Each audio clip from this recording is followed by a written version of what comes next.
Hello and welcome back to another episode of Star Wars Edge of the Empire, episode 33, episode clearance codes. I'm your host, Daddy Tarzan, 82855. We join with us today is the wonderful cast of 2B Dice Adventures, starting with Archie. Let's go ahead and get a little roll call going. Hi everyone, happy to be back, and my name is Jay. You can find me at JasonV131 on TikTok, and yes, I am continuously playing your lovable chef, your happy-go-lucky, bowcaster wielding maniac with a vibro axe, Archie, the Wookiee, and this is going to go perfectly well. Up next, Dark Killen. Hey everybody, I'm Eric. I'm playing Dark Helen, the maybe not as lovable rogue, and the trouble of the party, it seems. So I'm excited to see what happens here, what kind of trouble we can get into and out of today. And rounding off the cast at the tail end there. What's going on? I'm Oz, and as always, I am playing Rawl, our resident Thursian grenadier. Always excited to blow things up and cause a riot. And yeah, we're headed to a new planet, a new adventure, a new mission unfolds for us today, and it's gonna be a doozy. All right.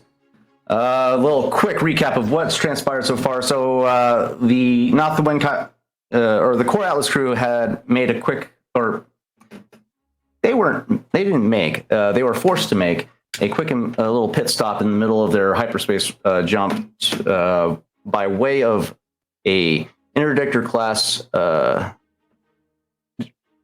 cruiser, forcing them out of hyperspace by using their gravity well generators to pull them out. In doing so, they were subjected to another customs inspection headed by their benefactor, ISB agent Killbolt. During this supposed inspection, the agent informs the crew that their activities in most recent activities has drawn the ire of the ISB, and therefore they need to change ships and start being a little more careful, as now multiple branches of the ISB have their eyes on the Core Atlas crew.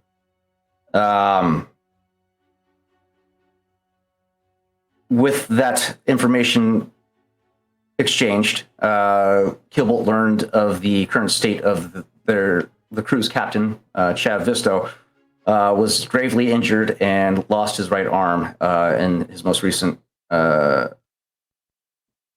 fight, if you can call it that, and was augmented cybernetically by Dr. Krutala in an effort to keep him operational.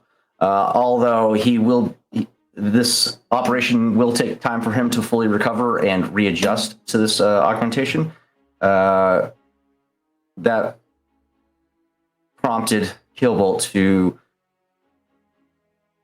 take the lead on that rehabilitation, as he is very familiar with adjusting to cybernetic augmentations, as well as affords him an opportunity to work on a passion project that he's been working on behind the scenes. And with that, he gave the crew a new ship, albeit a very outstanding, or an Imperial ship, if you will. One that won't afford them a lot of leeway if they travel the galaxy with it, especially being that it's heavily monitored by the ISB. They are in desperate need of a new form of transportation, and they need to ditch the ship quickly. So with that being said, they're making their way to Raxus Prime, where their contact for this mission currently resides, to finalize the handoff of two vital individuals, Captain Rel Harsal, the soldier of the Clone Wars, during the Separatist War, and Dr. Kratala, a lead cybernetics researcher and scientist, hand them off to Rom, the benefactor of this mission, and finalize their payment and maybe inquire about a new ship or augment the one that they currently have or make alterations to it. Either way, they have a lot ahead of them in this time. Where the rest of this adventure goes is to be diced.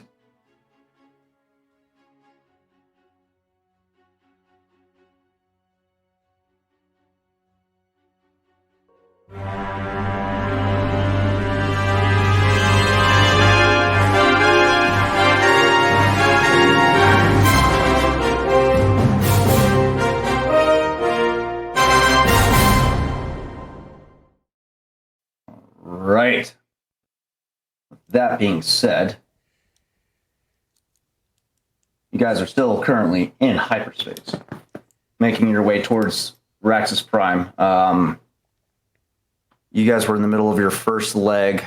Towards the end of your first leg, was about to make your jump to on your second leg to Raxus Prime, which would have been another 2-3 days, depending on how well your astrogation check goes. Right now is the vital moment in which you plan your arrival to this planet. Also, I don't want to bring this up, but I'm going to bring it up anyway. Dar found the captain's best bag full of Beskar, if you recall, last Mm-hmm. I do recall. yeah. To be fair, Archie's just found himself a corner, has curled up, and is just, he's gone from one confined space to a nice mess hall, now back to a confined space. That does bring up a good point. Dar, did you make off with any new any of those ingots that you found? It was not my plan. I was just going to see what he had and then just report back to the rest of the group. All right. So the contents of his belongings remain intact.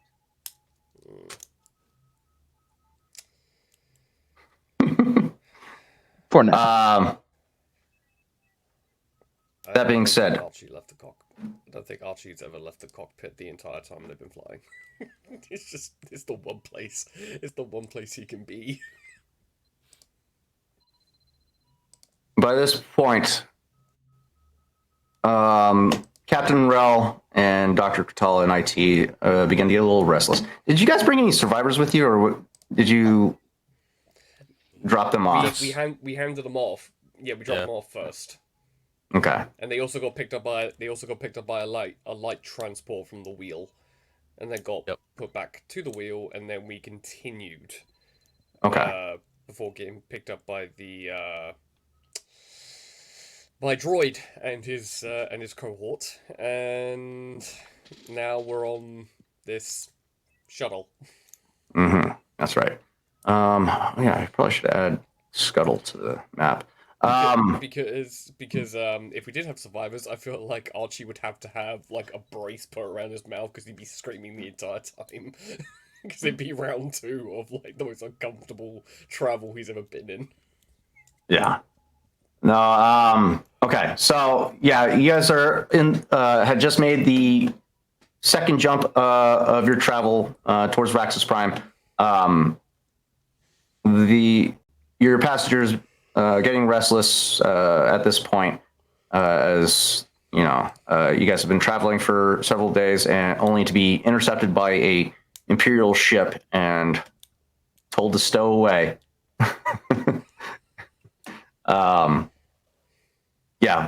Captain The captain calls up into the cockpit.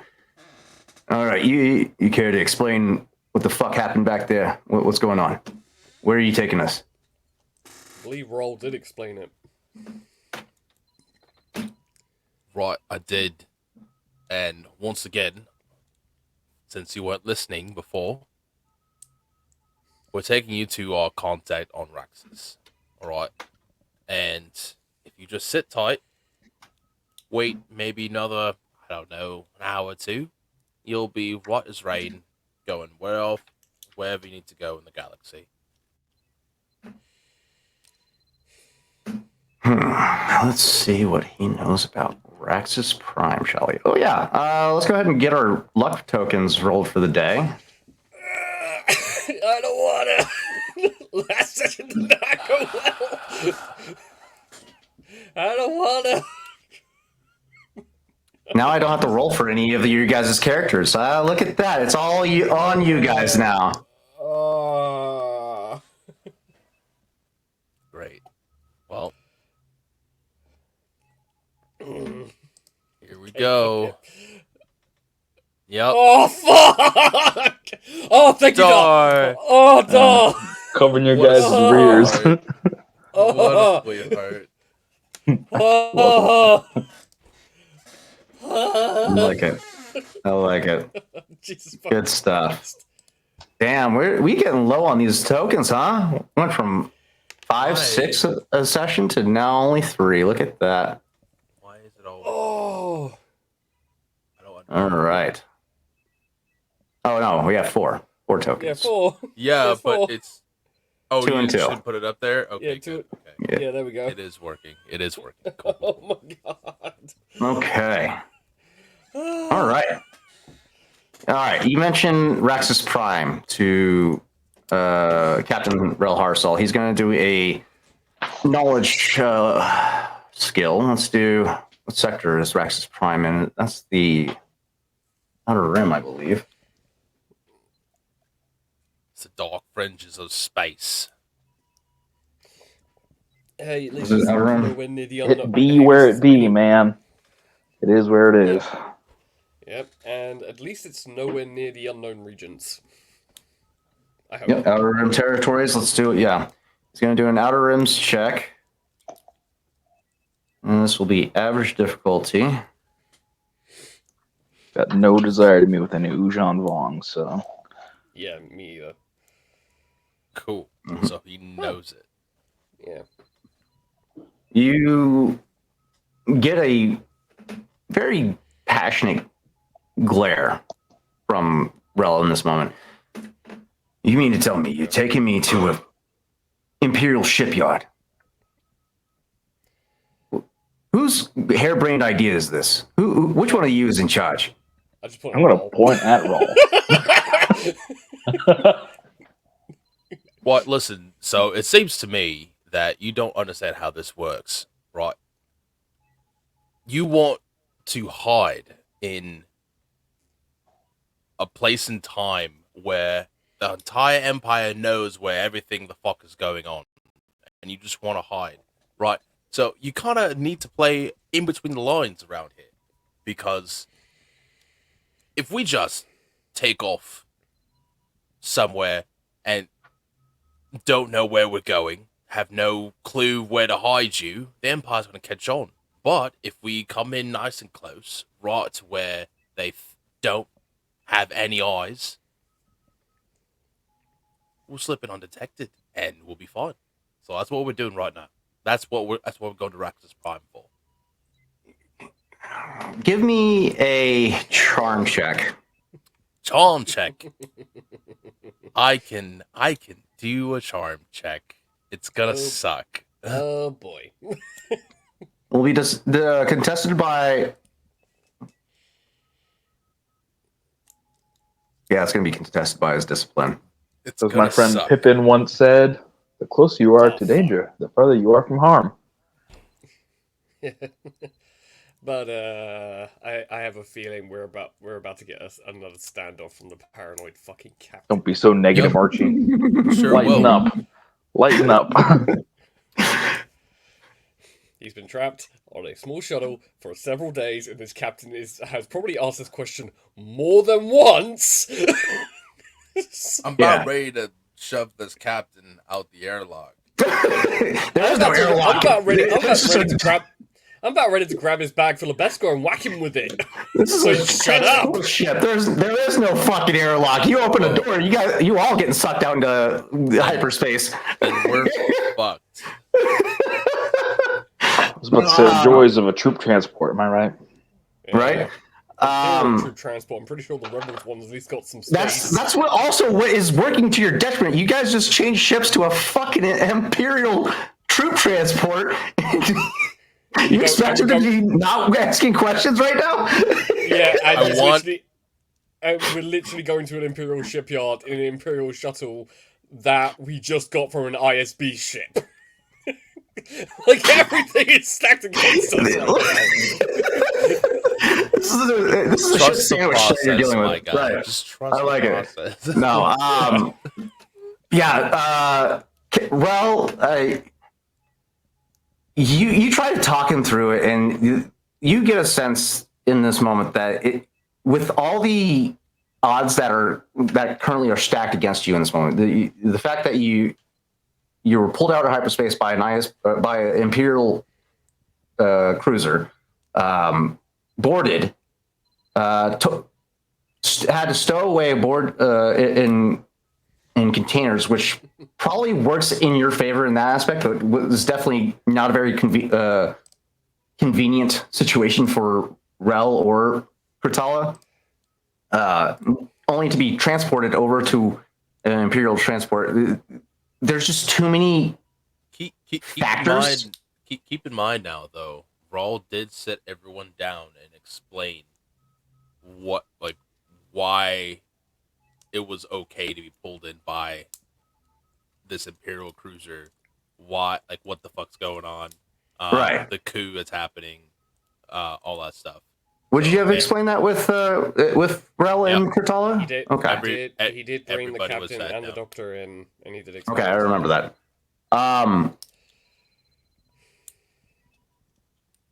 Well, even that factor alone, him knowing you are implicitly working with the Empire currently.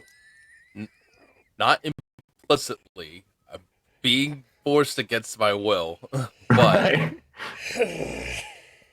like the odds of him being able to trust you in this moment is near impossible. Archie is looking at him, but his other hand is on his heavy blaster pistol on this off chance that he's going to pull something. Because if he pulls something, the heavy blaster pistol and a vibro knife is going to be propped at his neck, and he's going to tell him to back up if he tries anything. the main factor from the explanation would have been that the Empire is crumbling, and we are trying to help facilitate that. That was what the conversation would have been. Right. Yeah, and you explain this to him. There's a hint of understanding, but it is deeply overshadowed by distrust. Just the fact alone that you are working with the Empire is just a very hard thing for him to swallow. But the fact of the matter is, he has no other choice. He's already in this situation. So if he wants out, yeah, it's not looking good for him right in this moment, and he's you see him mulling over this process of trying to figure out, can he make it out of this? Can he trust you guys for the time being? You see a lot of internal conflict with him. Dr. Kurtala, she's going to be doing the captain a choice, shall we? We can take him to his destination, or we can hand him over to Imperial authorities. Captain, I don't think you want the second option. Oh shit! Dar, roll a coercion check 100%. Can I utilize my if he's intimidating him? Can I use my skill to help give him a boost die? Absolutely. Can I help with that? Additionally, to give him a boost die just on my sheer Um, size and bulk? Let's see. Like, goddamn. Where? Intimidating. Let's go with this. I mean, this would probably be an average difficulty. Sister Oh, tree. Jesus Christ. That's insane. Okay, so with the check alone already, Yeah, I'll suffer 1 point of strain to downgrade the difficulty. So it's one threat? yeah. I guess. Jesus I mean, Christ. if he had needed it, I guess he didn't. So I mean, Yeah, No, but still. the fact that with what Dar utilized as a threat is a very, very unnerving threat. I mean, no matter how hard of a veteran that you are, knowing that you are essentially on the run and it could very easily go awry if someone were to turn you over. It's not a hard difficulty to convince somebody to fucking toe the line or fucking be turned over. So, Dar, you present this line of this idea, and you watch the three of you watch as both Dr. Krutala and Captain Rel become more reserved in this moment.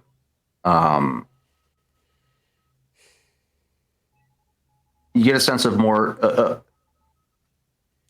distrust and helplessness coming from these two. IT is going to step in this moment as he tries to defuse the situation.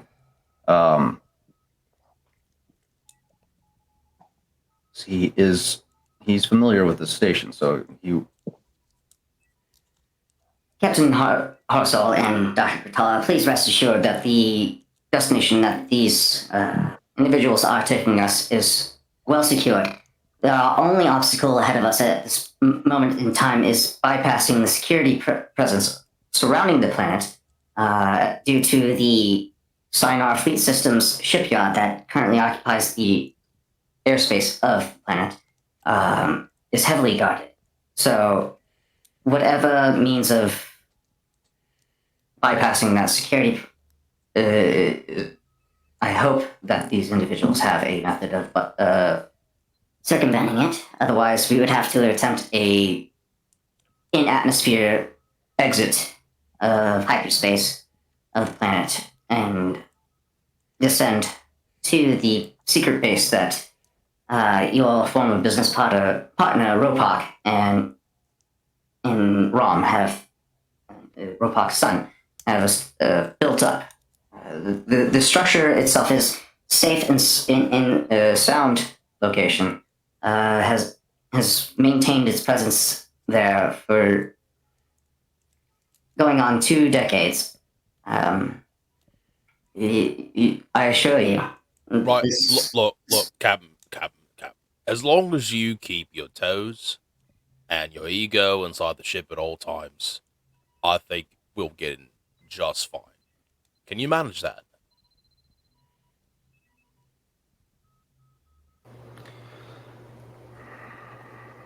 Seems to me I have no choice, but yeah. All right. Da, take us in. Nice and slow. You got that, Captain. Not a cabin. Fuck no. Well, you're the boss man on this trip, so. That's fine. I'll never be a captain, though. All right, Roger that. Boss man, too. So Sorry, what's- Boss Man 1's Geyzard. Very well. I love the fact that we need to go spit take on live stream. You picked a bad time to take a swig. You So what's the plan? Now that we have our information at hand, you can attempt to make an in-atmosphere exit of hyperspace, which is going to be a very difficult thing to pull off. Well, Or we have the Imperial codes that we were given. the transponder Let's say codes. Yeah, we're an Imperial shutter. I'm sure we can just yeah. walk our way right through this. Our plan was to not enter directly above the planet, but a little ways off. Okay. Then Utilize the transponder codes. and then ease in along a shuttle route for Okay. freight and all that stuff. Well, guys that was begin the your- original plan with our not Imperial shuttle. Same thing. You still think? Still- Okay. Still following that plan? Okay. Yeah. You guys begin your dispersal, going about your various tasks amongst the ship. IT does follow Dar up to the cockpit. Who else would be in the cockpit with Dar? Scuttle. There's literally nowhere else that might be able to house I- Archie right now. I mean, other than the big troop area, yeah. You're guess- very limited on where you can go. Yeah. Yeah. So I I guess guarantee you Raw the would be in the cockpit for sure. Yeah, the cockpit has got a bit more of a comfy seat anyway. Okay. So the three of you plus Scuttle make your way back. Well, Scuttle never left the cockpit. He's not really needed for social interactions for the most part. But yeah, the three of you return to the cockpit with IT in tow.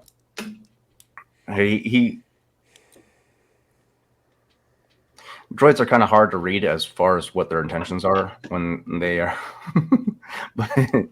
but you get a sense as he's approaching. You get this feeling that he's going to try and rationalize Captain Harsal's disposition. I just say under my breath, "Here we go." As soon as I see IT come over.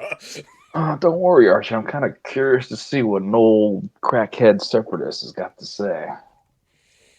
Greetings, masters. I do apologize for the captain's suspicions. The man has been stranded on a hostile planet for several decades, and I fear that has taken a severe toll on his mental capacities. As far as Raxus Prime and the destination, do you have any more in place as far as the plan is concerned? Otherwise, I may be of assistance in this field. What do you mean? Just a handoff?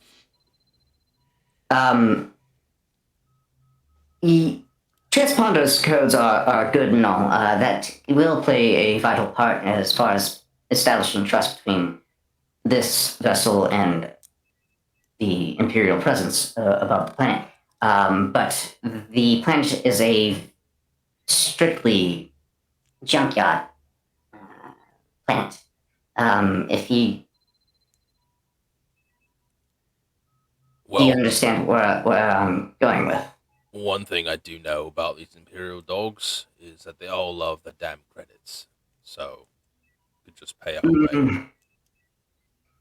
The bribery is not the best course of action in this situation. Might I suggest, being that you have several droid units aboard the ship, that you making an offload of sorts, planet side, and I can help you procure permits to allow you to utilize that as a means of validity when approaching the Imperial shipyard. Well, Hassel, I guess you're going back in the container now, aren't you?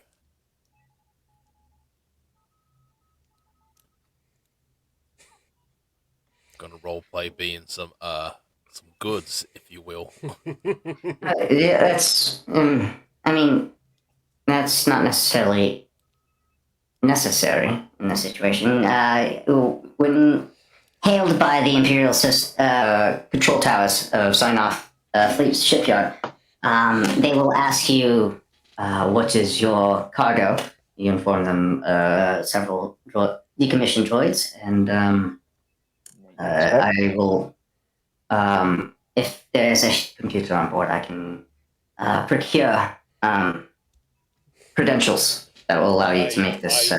I gesture to the console. IT just makes us double take to the computer and you, Archie, and Thank you, good sir.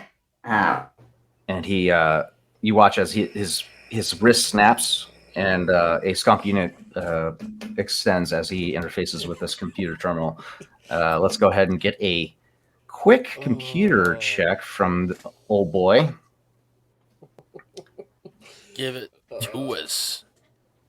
Can I look over his shoulder to make sure he's doing everything correctly? Want to make sure he's not trying to sell us out. I'm not. I'm also looking at what he's doing as well. So there's like two people just watching him right now.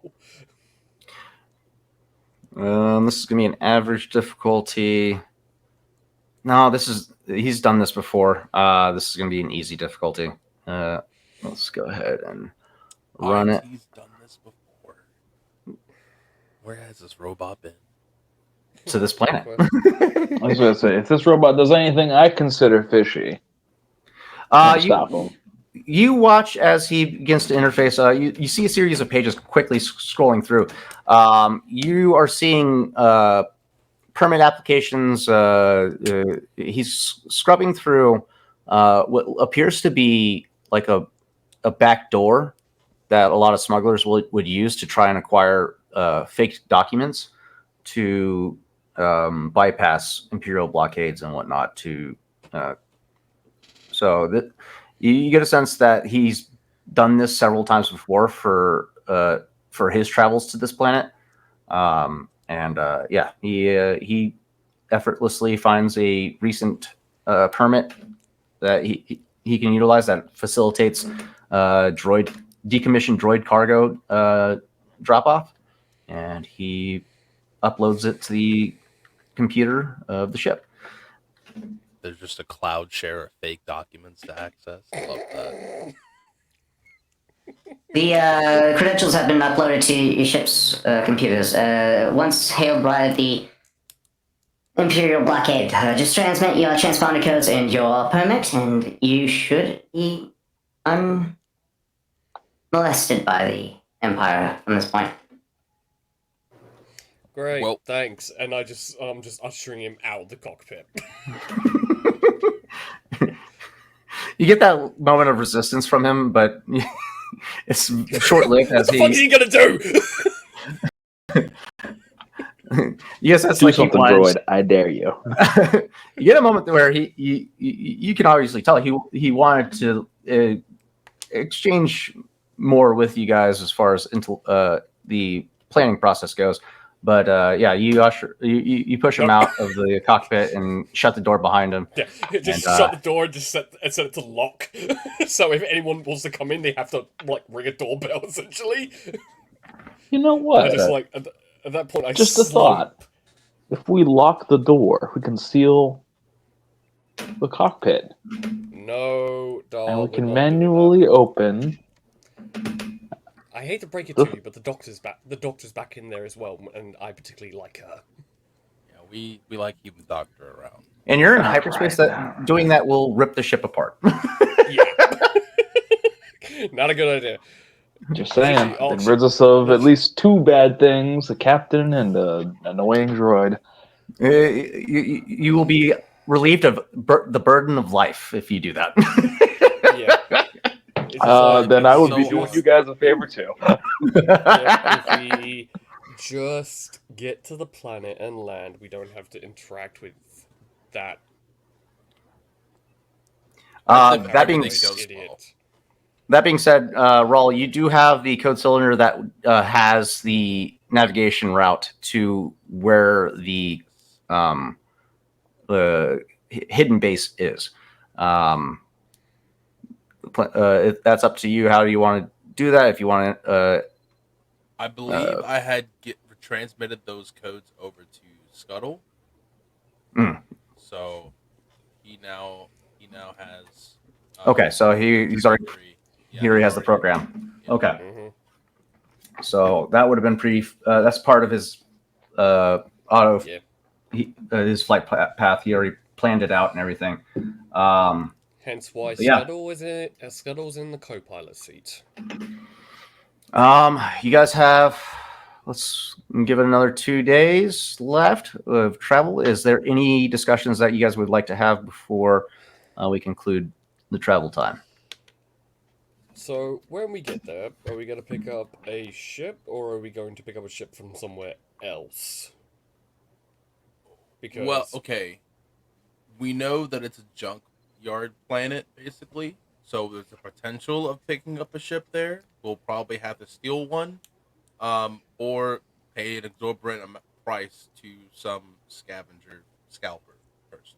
Yeah, but we have an Imperial class shuttle. That'll sell for a Right. little bit of money. Which we could trade, and sell. But I mean, those are our options. honestly, if we land, drop them off, do the whole handshake, get paid, take off in the shuttle, and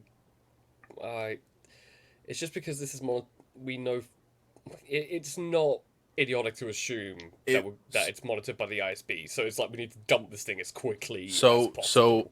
So we actually know that the shuttle is being monitored. So Yeah. if we leave with this ship, it will be easier to leave the blockade. But Mhm. it's slow as fuck. It's got no weapons. However, if we happen to find a ship here that's better, we could take it, but it'll be harder to leave the planet. Yeah. Can we remove the transponder beacon? I'm not sure. Possible, but it will take time. And Yeah. And that's Well, we have something 2 don't want. days. And I'm True, not but if sure your we- contact wants to be near a shuttle that's got a transponder we beacon. can try see if we can locate it, but I guarantee you won't be able to get it from the inside of the ship. No. And plus, Dar wasn't there, but Archie and Roll are aware that the ISB was hinting at the fact that he knew that the captain and doctor were on the ship before they got moved. 'Cause- No, they weren't. They weren't. But they were trying to make sure, like they were trying to discover what was going from Chogana. Trying to So get off the an planet. insight into the intent of what you guys were Yeah. doing planet side. So Okay. they don't know. They were trying to see if they could find something. We didn't give them shit. The point is, I don't want to give them any more clues if we don't have to. yeah. Right. Which is why But- I, as Raw, has suggested that the captain, Parsal, and the doctor get back to the containers. Also, not to mention, if we do remove the transponder, the ISB will know something's up, and they may send a detachment to go find the shuttle as well. So Yeah, but it'll take them that much longer to find us, though. That too. Which You do have time in your favor at this point, but Yeah, you are that's also a- heading towards the Imperial fleet blockade. So in That's the another thing. conversation with Deadbolt, Raw had said that he wanted to destroy the ship on the planet. So it's possible that we could just get another ship, but that's if things play out the way we want to. But anyway, yeah, you got some thinking to do. Mhm. Can I at least Yeah. see if I can locate the transponder beacon? Absolutely. Give me a formidable mechanic. This is gonna be more of a perception check because you're looking around for this. Do you have any experience in mechanics at all? I do not have any ranks in mechanics. Okay, so yeah, this will be a perception check. I Uh, will help facilitate. Oh. If I notice that he's looking around for something, then yeah, I'll help facilitate. With that being said, this is going to be a challenge of 2. So formidable with a challenge of 2. Your difficulty is 3 failures, 3 threats to beat. Ooh, that's rough. Sorry, Archie, you said you were helping me? No, Raul I was am. helping you. Oh, Roll's helping me? Yeah, with So you perception. get a boost die. So we both rolling, or are we adding something? I think you Uh, just Starting adding a a- boost. You just add a blue d6 to your roll. Yeah. Come on, lucky. Well, Mm. Close. So that close. was really close. Yeah. Yeah. So close. I don't have. Yeah. If Manoy was here, she'd be able to like very Probably easily pinpoint find it. that. Yep. You do a quick search of the ship. You don't get any notice of any beacon of sorts. You get a sense that Rawl is probably on the right track. That if there is a locating beacon on the ship, it's probably going to be on the outside of the ship as opposed to the interior. Fair. Well, then, Roll, might I suggest that instead of going directly to our location, we park this shuttle a couple clicks out, get a speeder from there? Parsecs. God, no, that would take a long time. No, just a couple clicks. From your intended destination, or On the planet, okay, i.e., okay. land 3 junk piles over. All of you give me a quick outer rim knowledge check. This will be average difficulty. You Well, got that's it. gonna go well. Yeah, I mean, I'm I'm fairly good with 2 threats to Outer beat. Rim. Alright, Got a so lot we of go. dice in Outer Rim, and how to Damn, only- none of you. Okay. How? Fucking none of you. No. That was No. Not even. I matched it but didn't beat it. Dar, do you? You're a smuggler, right? I got underworld knowledge, man. But Oh. what's your career field? Are you a smuggler or a pilot? I'm a smuggler and a couple ranks in pilot. Okay. Because you're a smuggler, I'll give you a boost die for this check. You would know a little bit about this planet. Swear to God. Still, it's I that will one. use No. a destiny point, and I will re-roll an ability die. All right. Efficiency die. You'll be re-rolling that 2 advantages. Still got 2 advantages.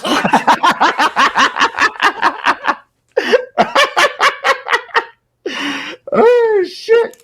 I love it. That's brilliant. Wait a minute, hang on. I got You got the exact same thing you rolled on I your got ability die. so I got 5 total advantages then. Does that not account as No, it's that? still 3 because you re-rolled the first die, which was Oh. the 2 advantages. God damn it. Yeah. Fuck. You got the same exact roll. That's hilarious. God, Get the hell out of damn here. it. Whatever. Get We're going straight to the site then. Okay. Yeah. We don't have to go straight Yeah. to the site. We just don't know anything about the planet. Yeah. And you guys locked out your the only person that does know anything about the planet. Well, I don't. No matter what, Okay. I'm not interacting with the damn guy because I feel Do- like I'm gonna break his nose. Based on the flight coordinates that we have so far, Mhm. do we know what kind of building we're headed to? You have no idea. It doesn't give you it just gives you a flight path. It doesn't give you any indication of what you're looking for. It just tells you to follow these coordinates. It's going to take you to exactly where you need to go, and that's it. Can we pull up the geodata of the planet and see like what the topographical location looks like? Yeah, you can get you pull up the holo terminal and pull up the planetary imagery of this planet, and you punch in the coordinates of your destination, and you.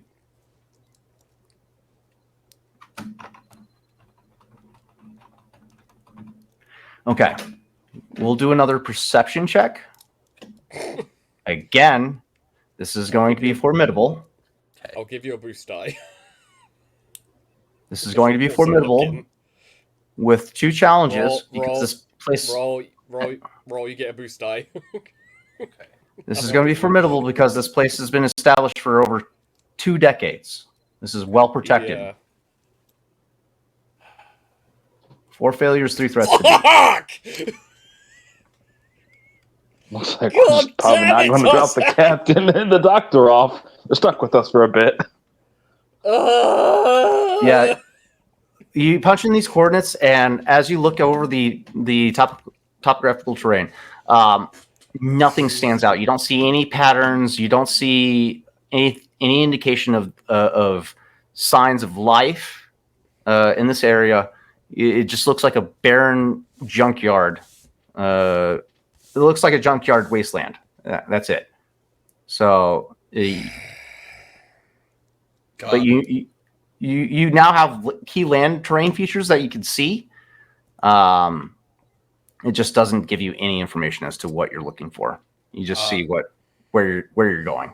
Just like on Cholgana, Rawl is going to direct Dar and Scuttle to land the ship where there's like a wall on one side of the ship, so it needs to be defended or something. So, yeah, you look over the terrain. It's a little. The picture that you're getting is a little alcove, or not an alcove, but a section of land that has a toxic green lake by it. Even in this holo display, the vibrancy of this lake is showing through this washed out picture of the area. But you see what appears to be a giant freighter, a YT freighter of sorts, not parked, but like dumped in the middle of this lake. You see islands, about 6 islands near the shore of this main parcel of land, and some peculiar. All right, you know what? I'm going to show you guys this map as you're looking it over. Give me 1 second. I got to hide some shit. Don't look at it. I got to hide some Don't look things. behind the curtain. Yeah, how do I hide tokens? You know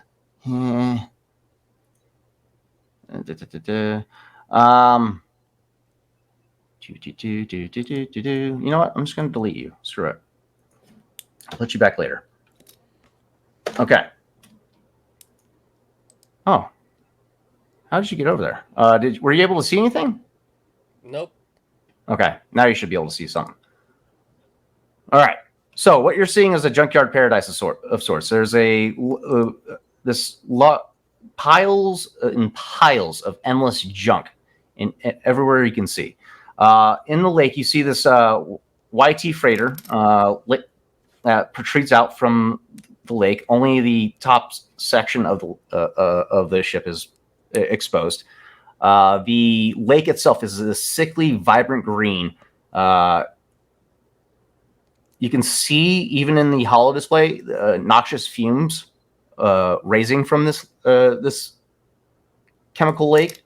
You can see a series of islands that are near the shore, but that's about it. You don't see the destination is the coordinates are leading you to this specific parcel of land out of everything on this planet. So Do the coordinates specifically tell which island or the freighter that we need to land by? It does not. It just the coordinates end in this specific spot right here. It just tells you to fly here. If you can see my ping. Do we do a dart throw and figure out which one we land at? I mean, we can do a quick flyover just to gauge the surroundings visually and then go from there. You might want to get in contact with your contact, bro.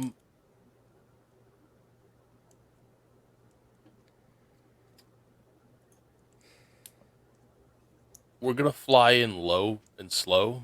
Before we get there, I'll hit up Rom and see if he is.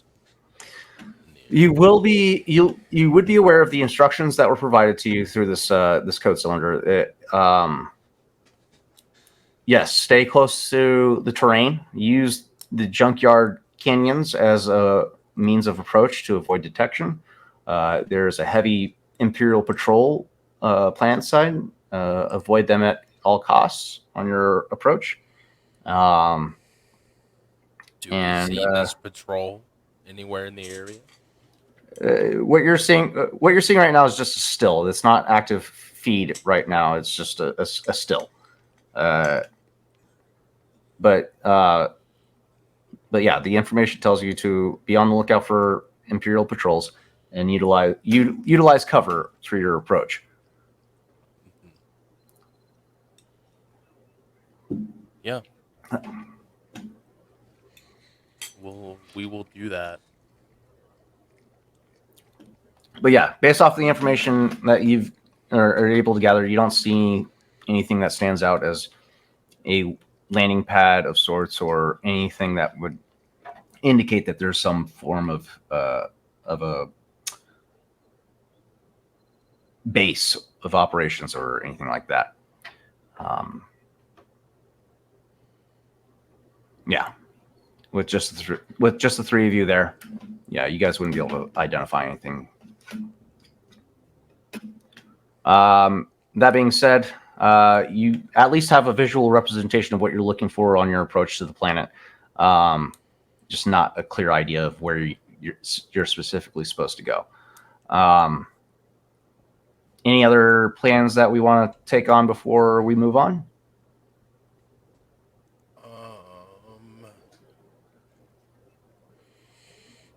There's nothing we can do. We just don't have the facilities to facilitate anything. Yeah. So just low and slow, and then put her down somewhere that's defensible. All right. Okay.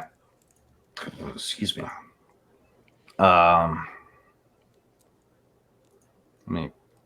Let me share the fucking thingamajig, because there we go. Because I put away all of my assets. There we go. So for the viewers, what the crew is seeing is a junkyard island of sorts. This section here is a YT freighter that's protruding from the lake. You can see another YT freighter completely submerged over there. The formation of the island itself doesn't seem all that unnatural, but the lake itself is this sickly, putrid green with noxious fumes raising from it constantly. To the viewers, it would appear to be a very corrosive chemical lake of sorts. That being said, you guys conclude your planning. Another day's travel left, and you begin to get an alert from your Navicomputer that you are on the that you're nearing your arrival. Any final plans that you'd like to enact before disembarking from hyperspace? Not unless it has to do with those Beskar things. What are you going to tell us? Well, I don't have a plan. I just if one of you guys does, I'm all ears. Did you Well, I tell? don't think you told us. Yeah. Oh, Yeah, did I I don't not think tell you guys? told us about. Yeah, I don't think you told us about the best car. Oh, well, in that case, let's say early in the morning after our cup of tea, coffee, whatever they have, and an MRE because we don't have a. It's whatever I can provide in the moment. Oh, with your camp kitchen, anything good? We'll make our way back up to that cockpit. It's Make a few. sure Captain Harsall and the doctor are well occupied down in the cargo hold. Well, there's Troop no compartment. cargo hold. It's just Troop compartment. Troop compartment. it's just a compartment and the cockpit. That's it. Yeah. Nothing else. Yep. And each, when we have a moment, just the three of us, it's so that bag that the captain was carrying. I mean, Raul, you said you found one ingot of Beskar. Raw taps the pocket where he had stored it in his Got coat. got 9 more of them in that bag. It's very interesting. That's enough to buy a nice ship. Well, I'm not much of a thief, right? I don't just outright steal. I only steal out of necessity. However, it is very interesting that a captain of his standing has a whole bag full of these things. And I don't remember who the Mandalorians were allied to during the They were. days of the Galactic Republic and the Separatists, but They just were. seems kind of fishy There that he's was- got a bag of this stuff. Well, The thing is, though, I mean, I don't know if any of you heard the stories or what happened to Mandalore, but it was glassed to oblivion, and everything that was on there was confiscated by the Imperials. Give me a knowledge check, all of you. Average difficulty when oh, That's literally almost like common knowledge of Yeah. like Well, the thing. some of some random people might have yeah. been marooned for some time. Well, average difficulty for Rawl, easy difficulty for Dar. you want a lore check? Yeah, lore check. Sorry. You're good. But, God damn. Okay. Yeah, I'll slap that on the table for you.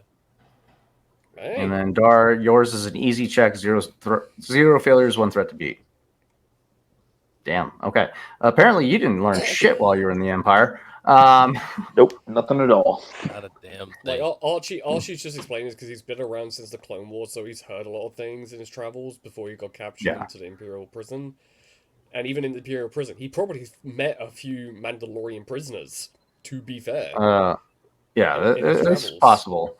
Raul, your reasoning for knowing about this this war was because of your time during your conscription, or not conscription, but your volunteering work in the rebel forces.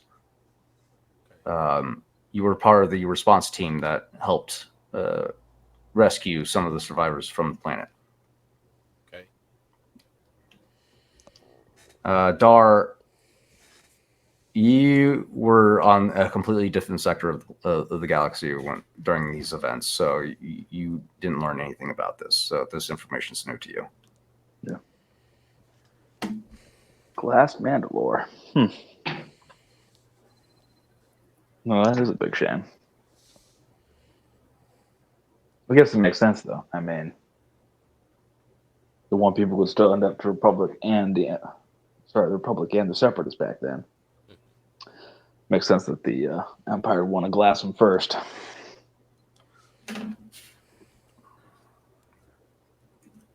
Well, Anyway, I just figured Be interesting for you guys to know.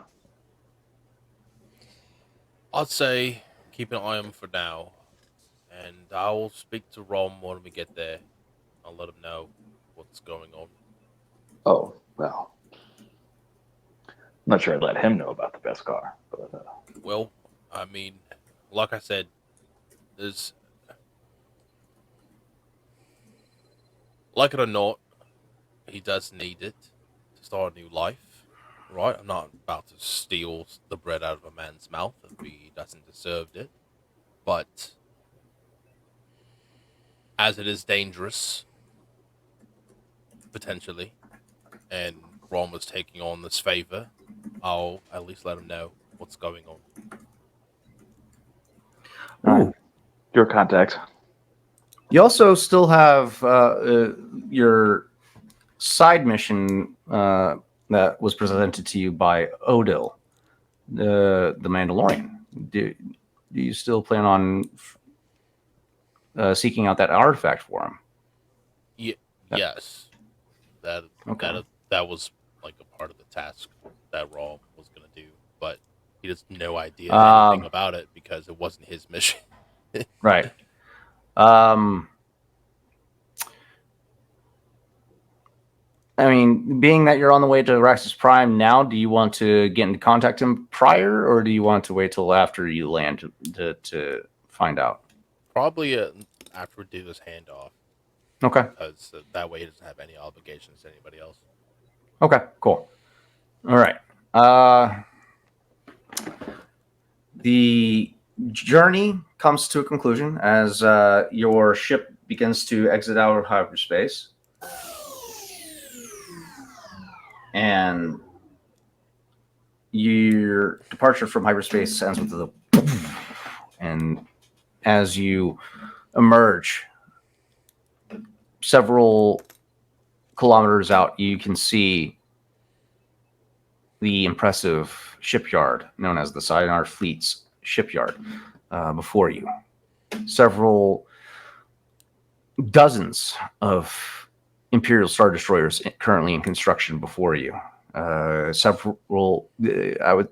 a dozen on patrol around the planet itself. As soon as you exit hyperspace, your computers begin to alert you of targeting sensors locking in on your position as you begin your approach. Here we go. This is where the fun begins. You say that every time we're about to do something stupid. As you continue your approach, your systems warn you that you are being targeted, and you can see off in the distance a squadron of TIE fighters making their approach towards you now. And simultaneously, while that is happening, nope, not that's the wrong one. There we go. Wait. Hang on. Yeah? Wrong soundboard. While that's happening, you're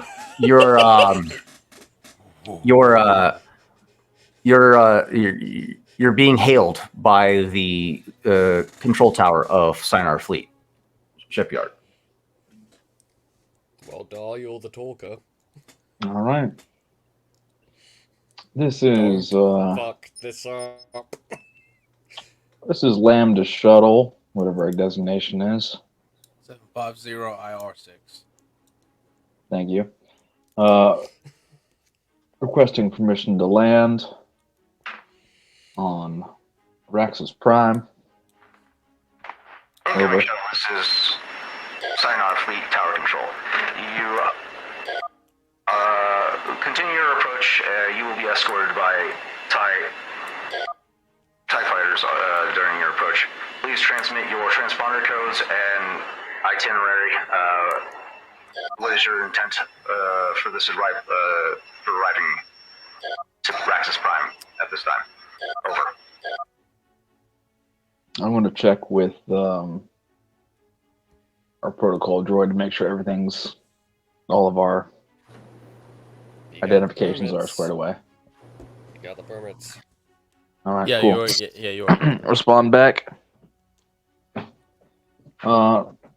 This is shuttle to Sinar Tower.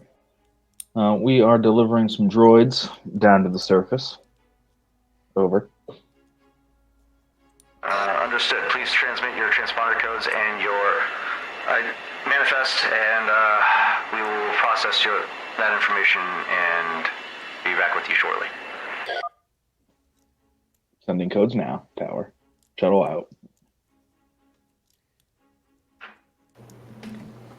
As you are making your approach, there's an air of tension as the Yeah. TIE fighters fly past you and make a roundabout and come up behind you on both flanks. This interaction takes over a course of a few minutes, about 5 to be exact, before you're being hailed once again. Probably feels like 5 hours for us just sitting. Archie, can you Jeez, Archie, can you stop breathing so hard? You're fogging the glass. Yeah, it's a high tension moment for sure. But Yeah. you're finally being hailed by Sinar Fleet's tower control once more. Incoming vessel, this is Sinar Fleet's tower control. You are granted permission to make your arrival plan site. Please follow your designated approach. At this time, your escort will begin its departure. Any deviation from your flight path will be seen as aggression, and you will be targeted and shot down. Understood. This is shuttle to tower.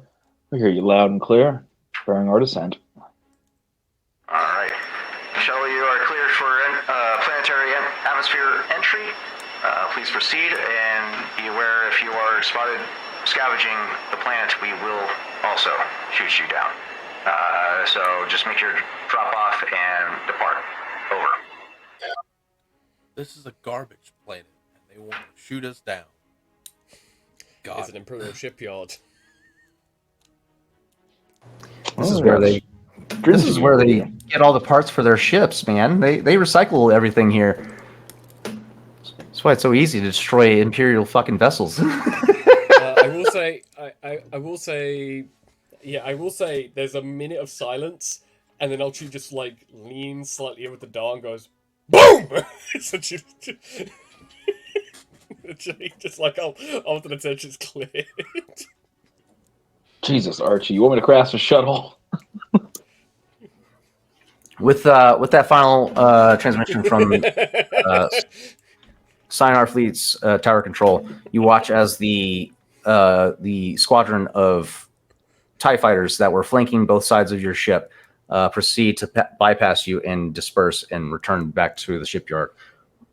Your flight path sent to you, and you are now clear for atmosphere entry. At least they're not following us all the way into the atmosphere. That would have been a problem if they were. True, and I just like roll. Time to go and give the Dark and the Cap the good news, and I unlock the door. All right, here we go. Right, Doctor. Door opens. Captain, he'll I just sort of like put my hand out before Roll walks in, and just sort of like lean my head a little bit to see if the captain's holding a plaster at the door. Just in case. Just in case. Valid. You look back into the troop compartment. You just see Dr. Kratala and Harsal sitting next to each other with IT just standing by them patiently. Harsal visibly anxious. Dr. Kratala seemingly unnerved at the moment, but they're waiting patiently. Hand retracts. So that way Rock can do the good news. Right, Hot Salt, you can put a fresh pair of pants on. We made it through. Momentarily, we'll be landing. as I have yet to get in contact with Rom. Not sure exactly where to meet him as of yet, but we're in the right area. And Raw will look down at his datapad transmitter and start pulling up Rom's information to call him. Okay. Well, your data pad is not going to be able to facilitate long range communication, but you can get to a communication terminal from the We do terminal. still have the communicator from the Dark Trooper that was long range. We have that one, and I have a long range communicator on me at all times. Don't ask me where I keep it. The ship also has a communication system. I would, to be fair, I'd probably trust Dar's communicator more than this shuttle's communicator. Right. Well, then That's fair. Raw's heading back to the cockpit after giving them this information to, see if we can get a hold of Rom. That's fair. All right. Go ahead and you make this call. Archie's staying in the troop transport section at the moment, just to monitor the dock, and the captain just trying to see if they're going to say anything or listen or.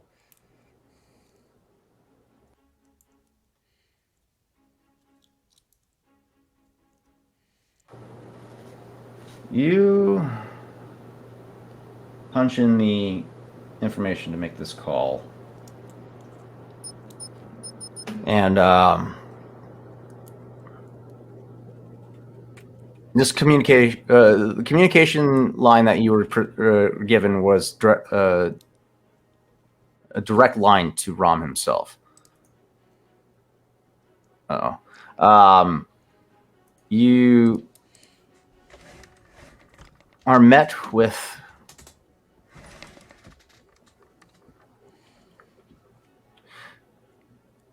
a constant ringing.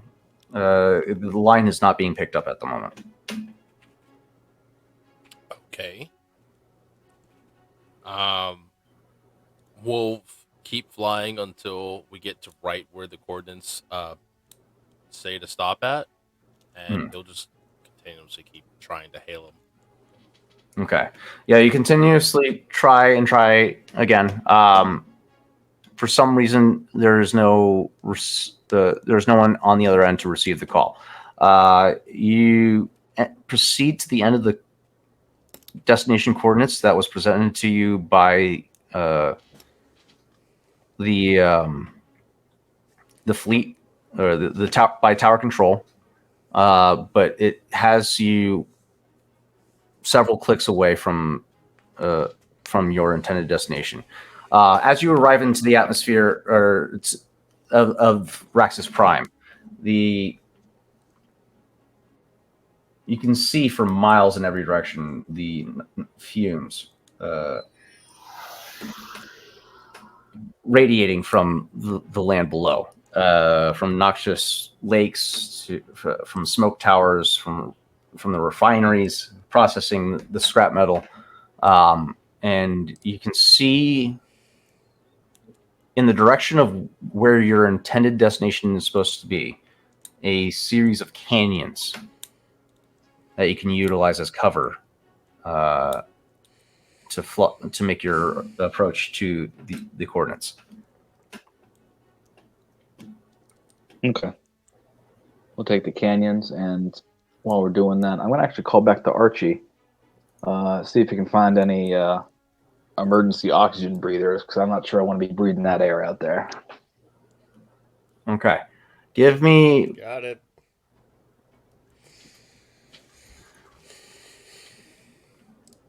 Give me a average difficulty computers check from whoever's monitoring the computers or the scanners for the ship. I'll do it. One failure, two threats to beat. I win. Okay, cool. With that scan, you are able to spot a roving Imperial TIE fighter squadron, 4 ships specifically. patrolling the area nearby. They fly by your sector as you make your approach, getting visual confirmation that you are making your way towards your designated drop-off point. How do you proceed as these TIE fighters make their approach towards you?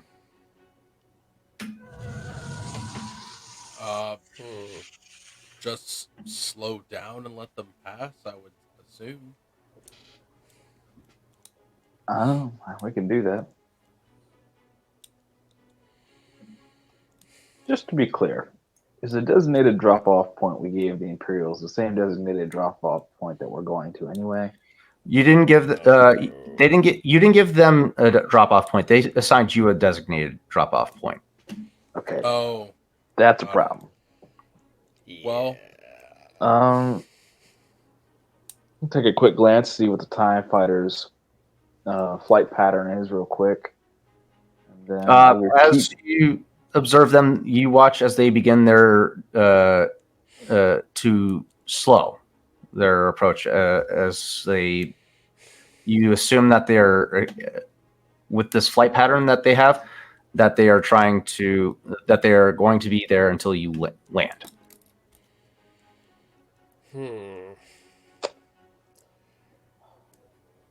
I kind of like peer out the cockpit. You Oh, dang ferret. Your options before you in this moment is you can proceed to land and try and get there by foot, or make a break for that canyon and try and lose this patrol. I don't think we can outrun TIE fighters with this thing. Take a look at some things real and quick. there's no back-facing defenses that we can use. Not that I'm aware of. You don't know what's in that canyon either. Yeah.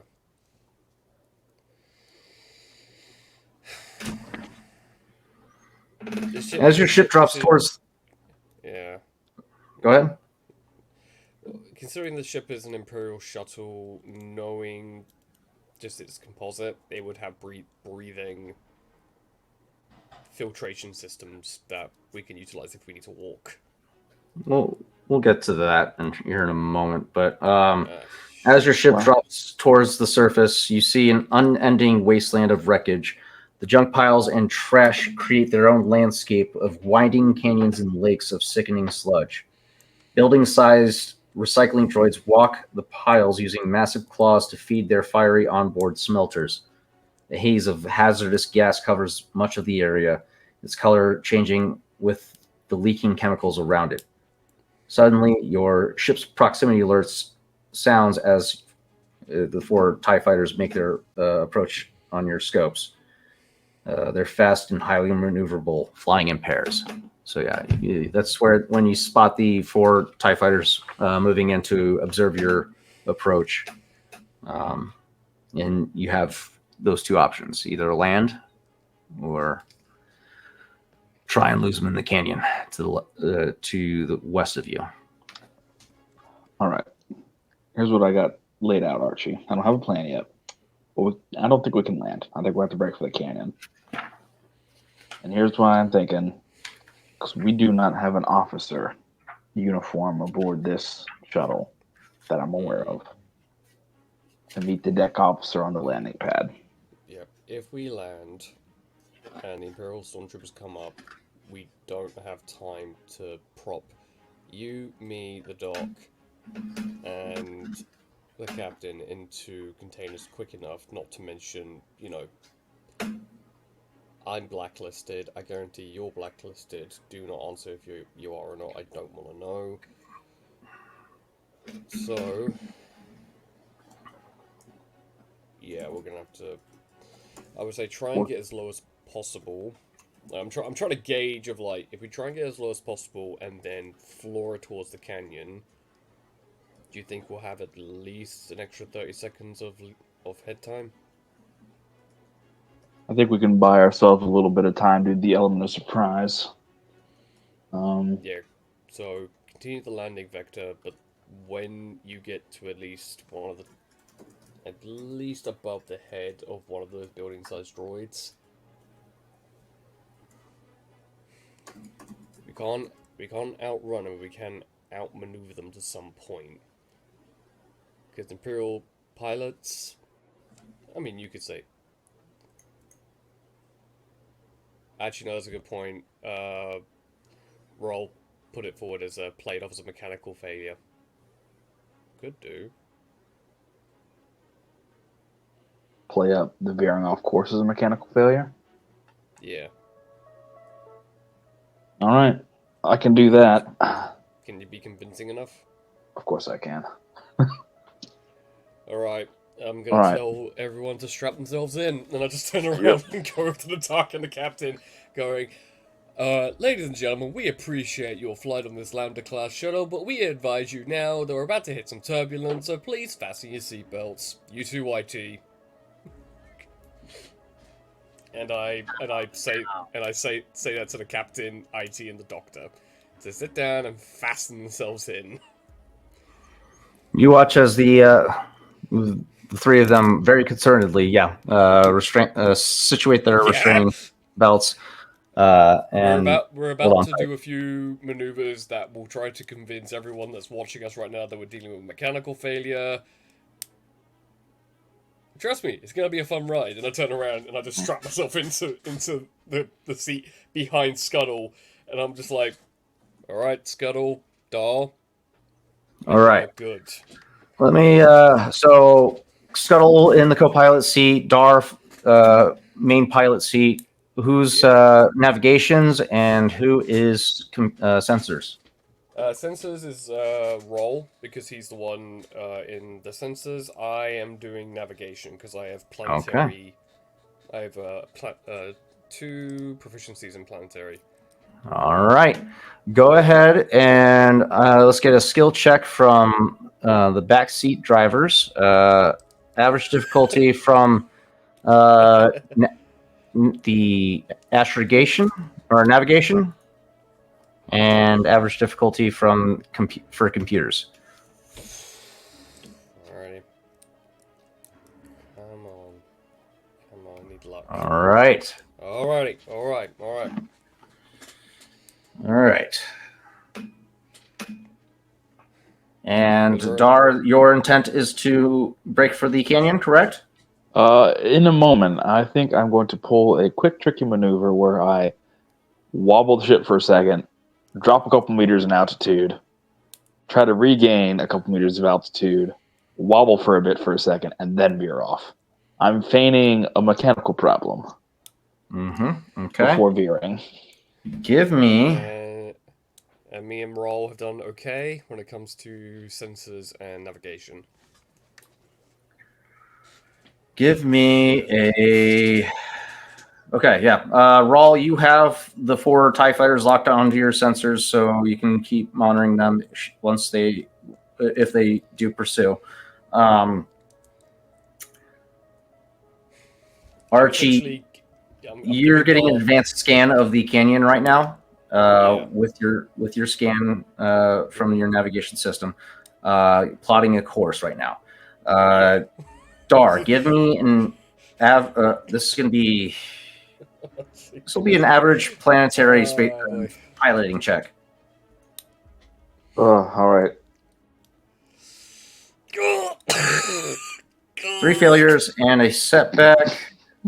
I'm not feeling very good about this, boys. To be fair, Scuttle was with you.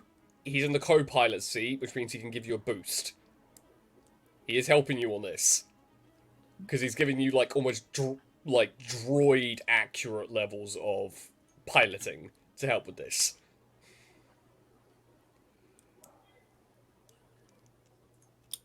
And plus, you're the pilot! Yeah, it doesn't make me a good pilot. You're the best. Right. I mean, I am a great pilot. I don't know what you're talking about. Thank God. Yeah, you shut the fuck up. All right. Look how many dice I rolled. That's dumb luck right there. Yeah, but you match it, but you got 2 advantages. So, oh shit. By a technical standpoint, you did not succeed the check. This check was calling for was a means of flying the ship erratically to convince the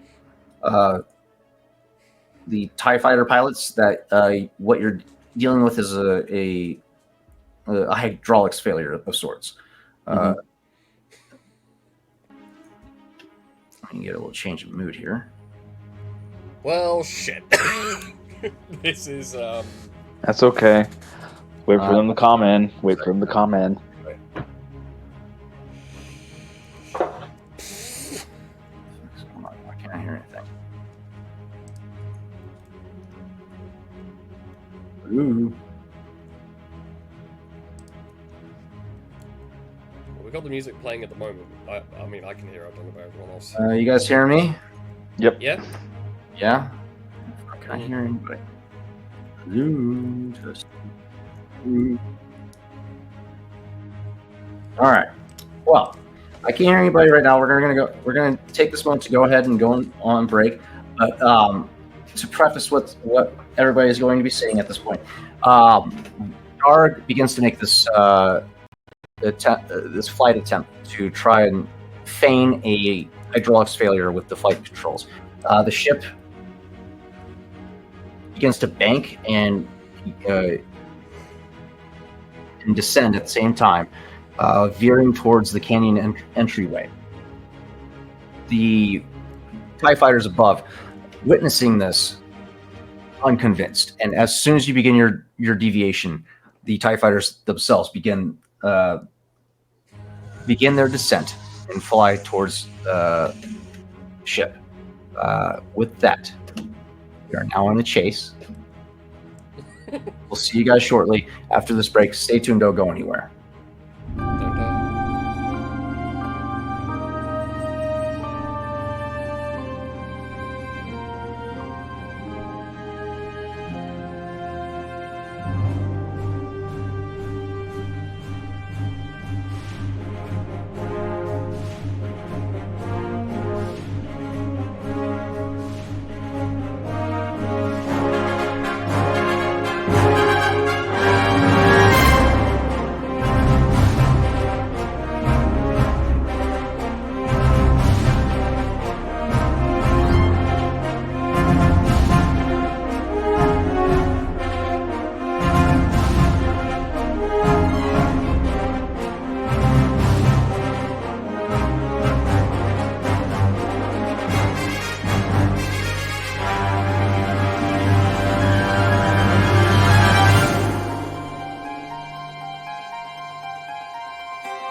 can't hear anything.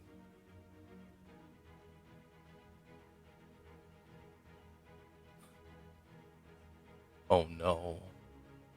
Testing 1 2. Aha! There we go.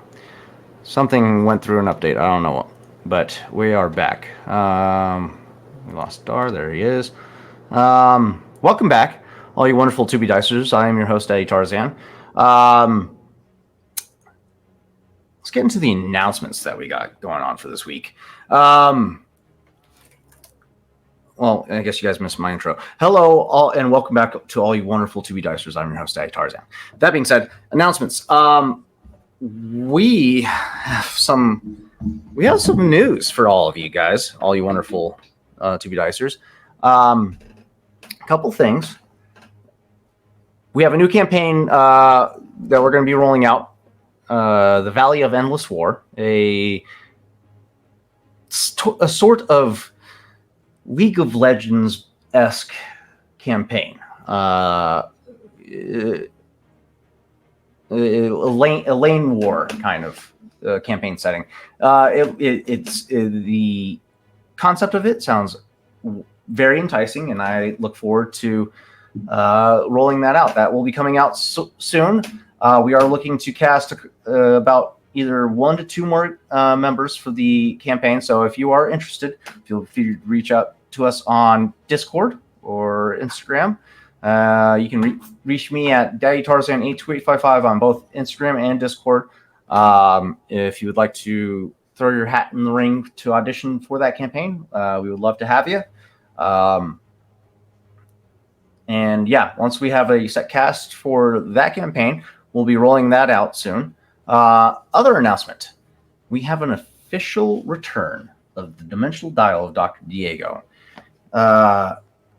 It will now be a once-a-month campaign, as that's the only thing that we can manage to pull off with this campaign, unfortunately. But I'd rather do it once a month than never again. So, that being said, the next return of the Dimensional Dial of Dr. Diego will be November 2nd. Once we get closer to that date, I will announce the time that we will be launching that campaign. Other than that, yeah, that's the breaking. That one there is groundbreaking news. The Dimensional Dial has been on hold for so long, and it's been breaking my heart. But we finally have a launch date for the next episode of Dimensional Dial. Back to our regular scheduled program. Tales of Arden, Thursday, at 7 p.m. Mountain Standard Time. As usual, catch us live here, you know where, on the Purple app. And yeah, other than that, that's it for the slate for the week. Personal promos for the group, Claybeard Studios, if you are interested in having your own pottery work custom made by our own Chris Claybeard. You can find him at claybeardstudios.com and have him commission him to create an original piece for you. We have one of our members from the Tales of Arden group that is undergoing a challenge of sorts. He's a Marine, currently enlisted, and is presented a challenge to the viewers. For every like and subscribe that we get, they'll be running a mile. Let me double check what his exact specifications were. But it will be tied to every like and subscribe. 2 miles. 2 miles per subscription, 50 push-ups per like. So, you know what to do, 2B Dicers. Share the stream, subscribe, like the episodes, and our very own Lee Newcomb, who plays Millie, will be, he and his gun team will be running 2 miles per sub and doing 50 push-ups per like. So get those numbers up there. We appreciate you guys. This was completely of his own volition. We at 2B Dice Adventures did not coerce him into doing this, but we loved the dedication. That being said, final announcement. I can be commissioned at StartPlaying.games if you would like to have your own Star Wars adventure. I have these adventure modules that the group has been running available for you to run with your own crew, and I will tell your own story. You can find me at startplaying.games/GM/Tarzan82355. And I have games running from $5 to $15 to $25. So there's affordable options available to you all. You can find me there and have me run your own Star Wars story. And I have my DMs open to help you create characters and everything for you. So I'm happy to walk you through character creation and all that outside of those designated hours. That being said, that's all the announcements that I have. Is there anything else that anybody has besides what I've presented?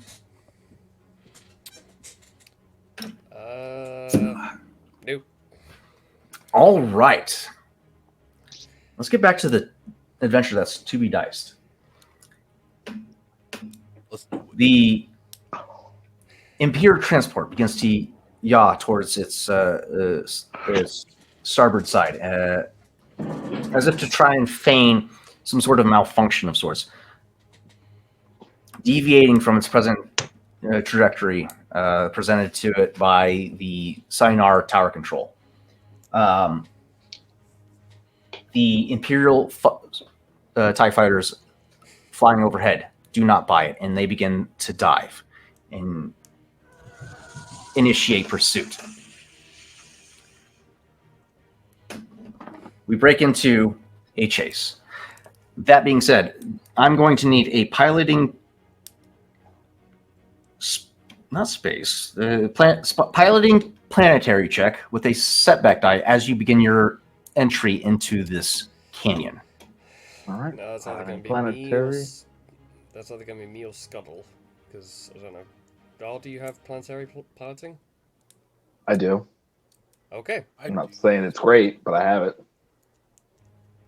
What is yours? I got 2 ranks in it. I do as well.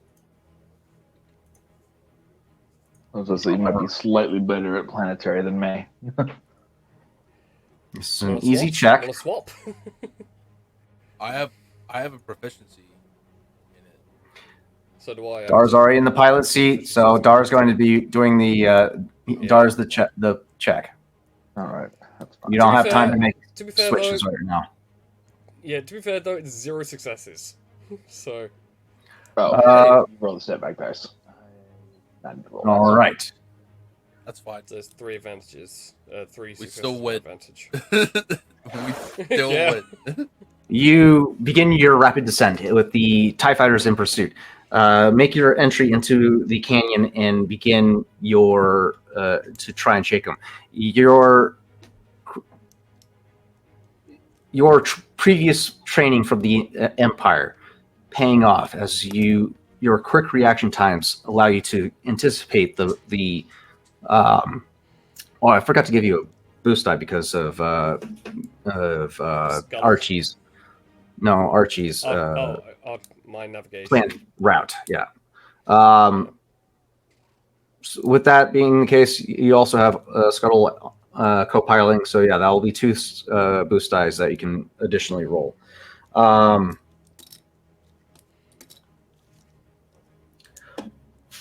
see that result, and then I'm going to roll some percentiles here. Oh no. Where do we put that heavy blaster rifle? It's in Right up my here in the duffel cockpit bag. still. Oh, never Yeah, mind. It's in the my duffel bag. My That's duffel 100. bag is on. Oh. You're gonna hang out the back door and start No, shooting. it's a Yeah. 100. That's It's 100. Yeah, that's So 100, all right. I know. I'm Yeah. fully aware. I don't like the fact that you're smirking.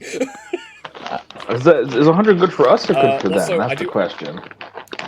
I think it's environmental. I don't know if that's good or bad. This Um, is interesting. But to Why be does it fair, ask for if you're asking space? where the heavy repeating blaster is, the heavy repeating blaster is in the cockpit in a duffel bag.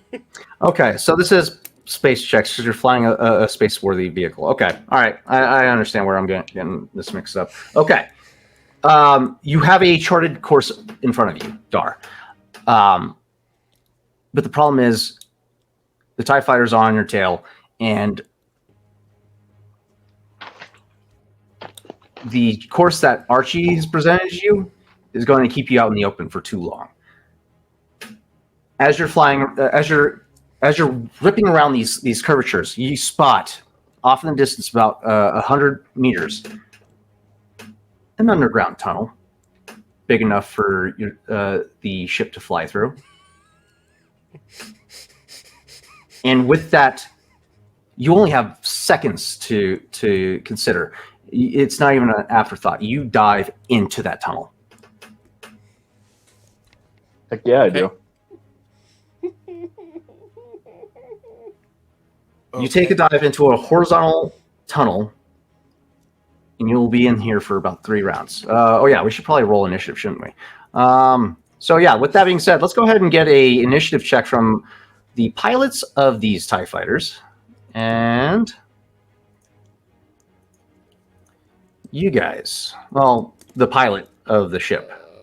Well, you guys can also roll initiative as you can perform other duties aboard the ship to help aid in these checks. But yeah. So, what is this? Is this cool?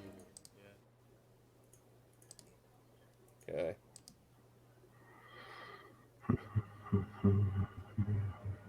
Oh hell yeah! Okay, I need.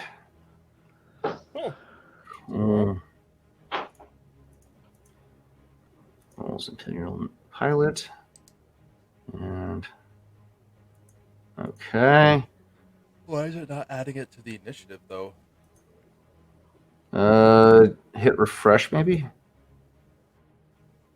Yep, just hit refresh. Yeah. It'll That's what I populate did. it. It came up. Ah. Okay. All right. Cool. Okay, we have a chase on our hands. This tunnel came up really soon. I did not expect that. The tunnel twists and turns unexpectedly. Beams and vehicles jut out into the flight path. Navigating the tunnel requires multiple space checks with 2 setback.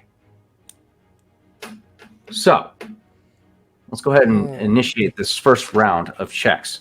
Go ahead and give me a planetary piloting check.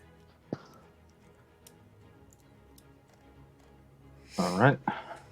Wait, hold on. Requires a piloting space check with a setback to avoid major collisions. So this is going to be an easy difficulty with a setback. And then I just need a piloting check from you. 2 failures to beat. You have a boost die from Scuttle because he isn't the co-pilot. Don't need it. 3 successes, 3 advantages. All right. So yeah, your entry is no problem. You make your descent into the mouth of this tunnel. The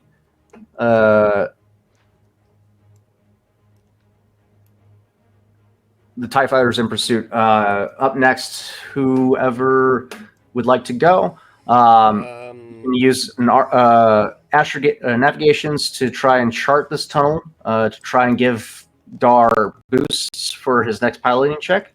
You can use sensors to anticipate any attacks to put a setback on any combat checks from behind, from these TIE fighters behind you. I'm gonna do a navigation check if that's. But yeah, roll. You go first. Well, I'm just gonna ask. Can I open the door of the troop transport compartment? to shoot out the back? You're gonna need a few breathing apparatus for, or you want to get the docking captain up to the cockpit. And Well, yeah. it just says that the air is toxic, not that it's breathable. Not breathable. So Yeah.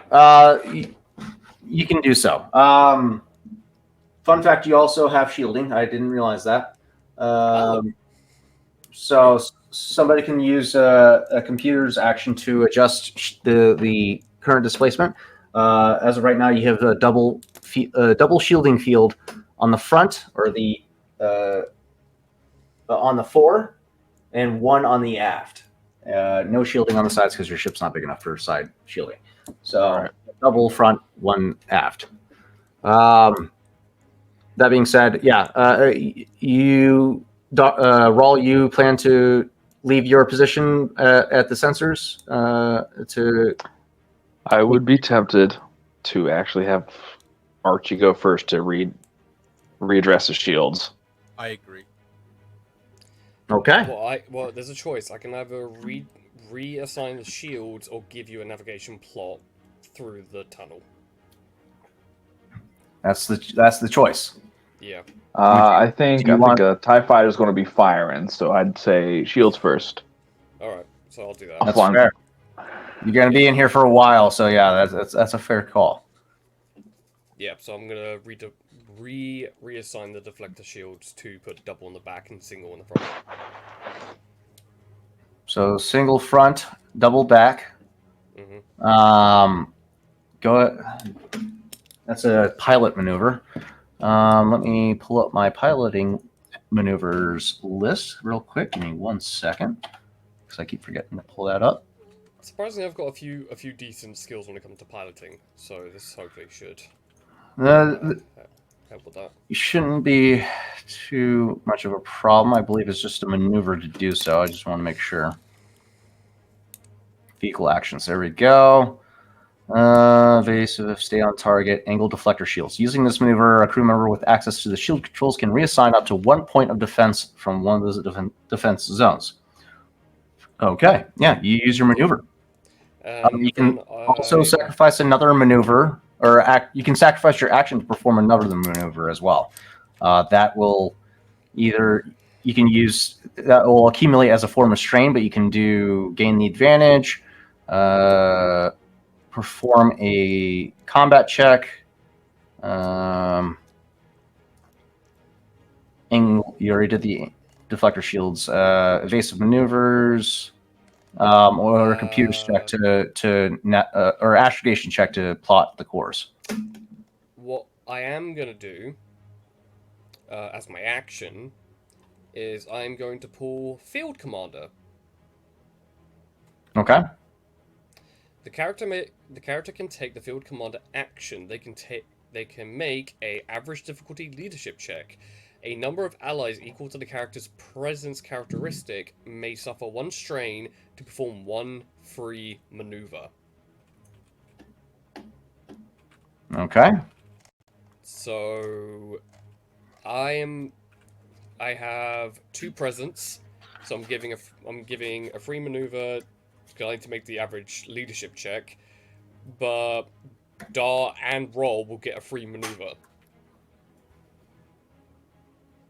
and Okay. I'll suffer 2 strain for it.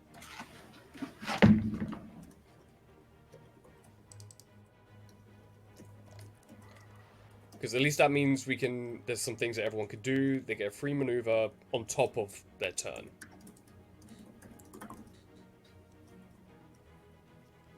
All right. That's your action. I need to make an average. I need to make an average leadership check Okay. first. Go ahead. I got the difficulty for you. 2 failures, 2 threats. Thank you. How in the fuck? What the fuck? Damn. Okay. All right. So explain to me what this ability was supposed to do again. Just a quick field note. A number of allies equal to the character's presence characteristic may suffer 1 strain to perform 1 free maneuver. Okay. But I have to make an average difficulty Right. leadership So, check. yeah, you try to you try to take on some of the burden to try and allow your crew to multitask in a way. But the nature of your current trajectory is so overwhelming that you're unable to. That Dar is just singularly focused. He's locked in on what he has to do, because any slight deviation during travel in this tunnel will result in your guys' death. Yeah. Rawl, Yeah. he vacates the cockpit and he's solely focused on taking out the pursuers behind you. These guys just they're too singularly focused, and your attempt to try and allow them to multitask is just falling on deaf ears. That is just sorry, complete but your bullshit. your skill check was unsuccessful. That will end your To be turn. fair, there's always next next round. Right. But the deflector shields is two bars of deflectors on the That's two. That'll be 2 setbacks on any combat checks from the TIE fighters. So you got your added protection. The TIE fighters are going to use their maneuver to dive into the tunnels as well. I'm going to have the first pilot make his planetary space check now. With a setback to avoid major collision.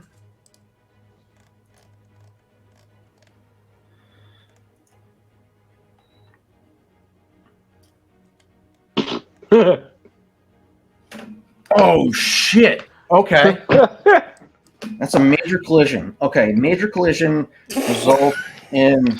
Hey, look, it wouldn't be Star Wars unless a TIE fighter hit something. Right? Let's be honest. Not wrong. This first pilot reacts too late. He overshoots you as you dive into this tunnel, this vertical tunnel. I said horizontal, vertical tunnel that dives deep down, and he overshoots and tries to bank and make it. Ends up impacting to the side of the tunnel wall. That's going to be a fucking critical injury on this critical hit on this ship. Yeah, no kidding. Woo! One down, one to go. Well, no, one down, we'll one see. down, three to We'll go. see. Engine damaged. The ship or vehicle's maximum speed is reduced by 1 point to a minimum of 1 until the critical hit is repaired. Okay. Oh Jesus. So, Never mind. he's still in Man. pursuit. He's still it's not. he's just slightly slower than his Now buddy. slower. He didn't blow up Darn. No, Um, but I'm pretty sure that Imperial pilot might need to change his breeches. Yeah. after the pursuit. So his maximum speed is reduced from 5 to 4. Yeah, he took a good hit, but yeah, he's still in pursuit. That was his maneuver. He was at a 4. No, he was at a 5.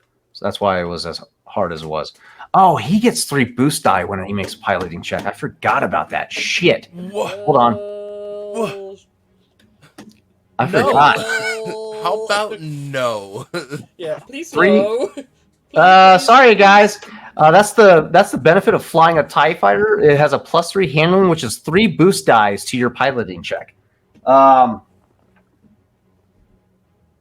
Yeah.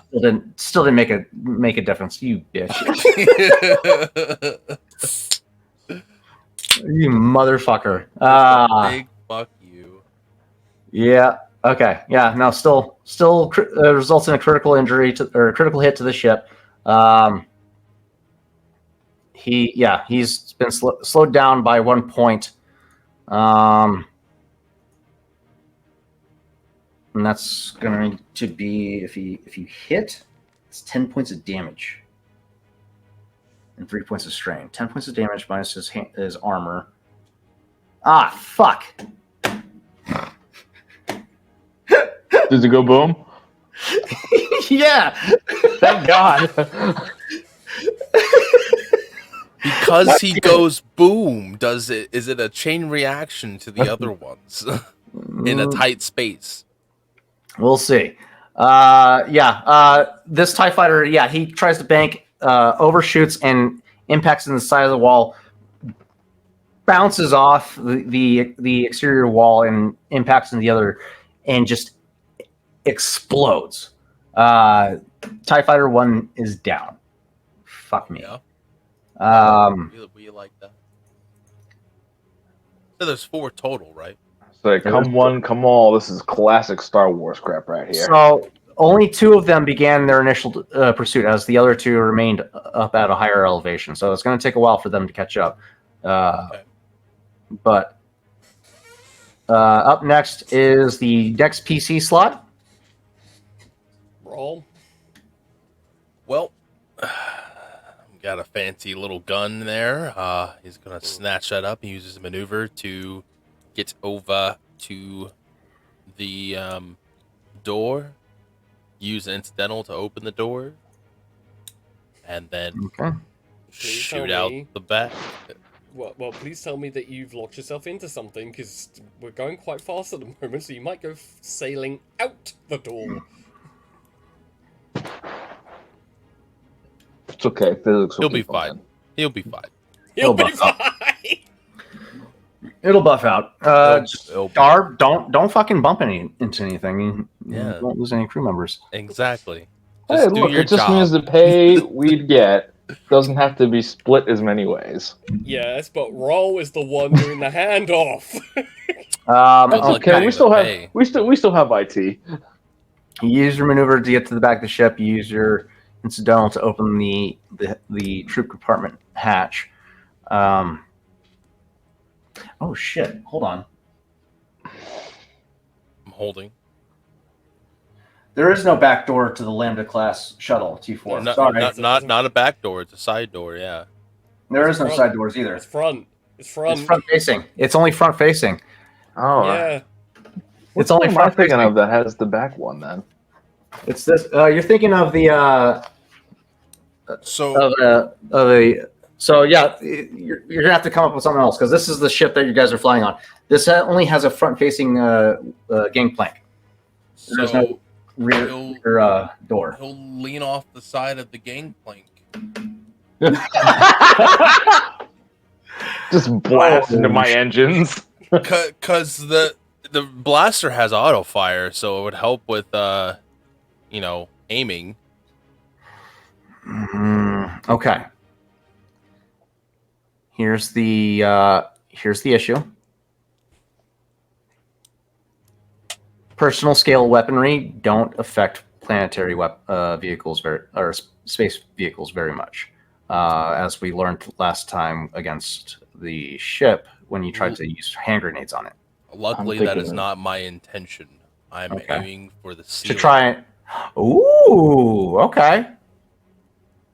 Ooh, you're looking for opportunities. Okay, I like that. Okay. Yeah, I'm sorry. Okay. I was thinking the Sentinel class shuttle. I think that's what I thought we were flying. Probably. Mm-mm. Okay. All So right. he's literally just gonna lean out from the front, go to the side, and just All right. and then just spray the ceiling. That'll be your turn for now. Okay. Piloting checks are going to accrue an additional setback due to a protrusion from the underside of your ship, acting as a extra layer of something that can snag onto the terrain around you. But yeah, I like this idea. This is a fun idea. That's what we got. Secondary pilot makes his dive. He is traveling at a high rate of speed. I forgot to compensate for that. That's also true. He dives into the.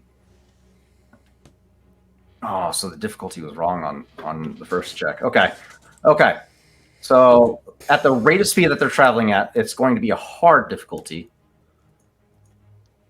with a setback with +3 boost because of the handling skills. Yeah. Oh, Jesus. Let's see how he does.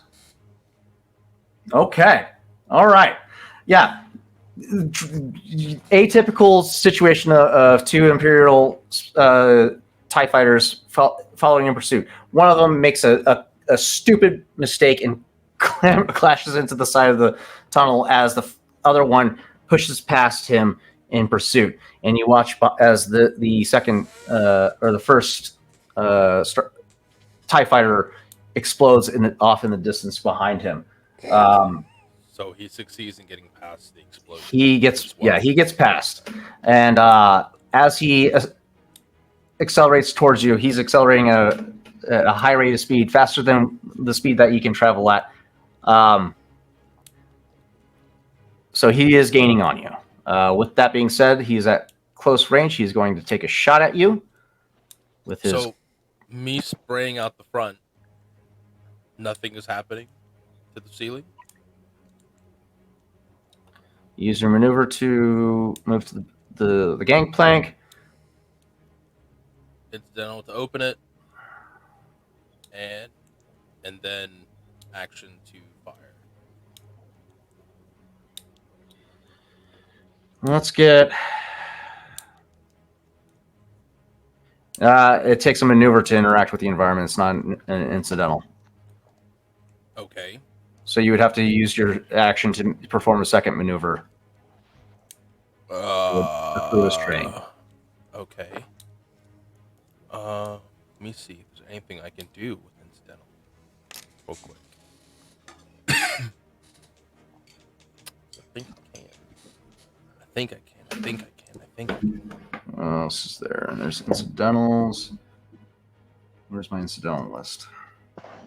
Yeah, maneuvers is an interaction with the environment to open doors. Yeah, it takes a maneuver.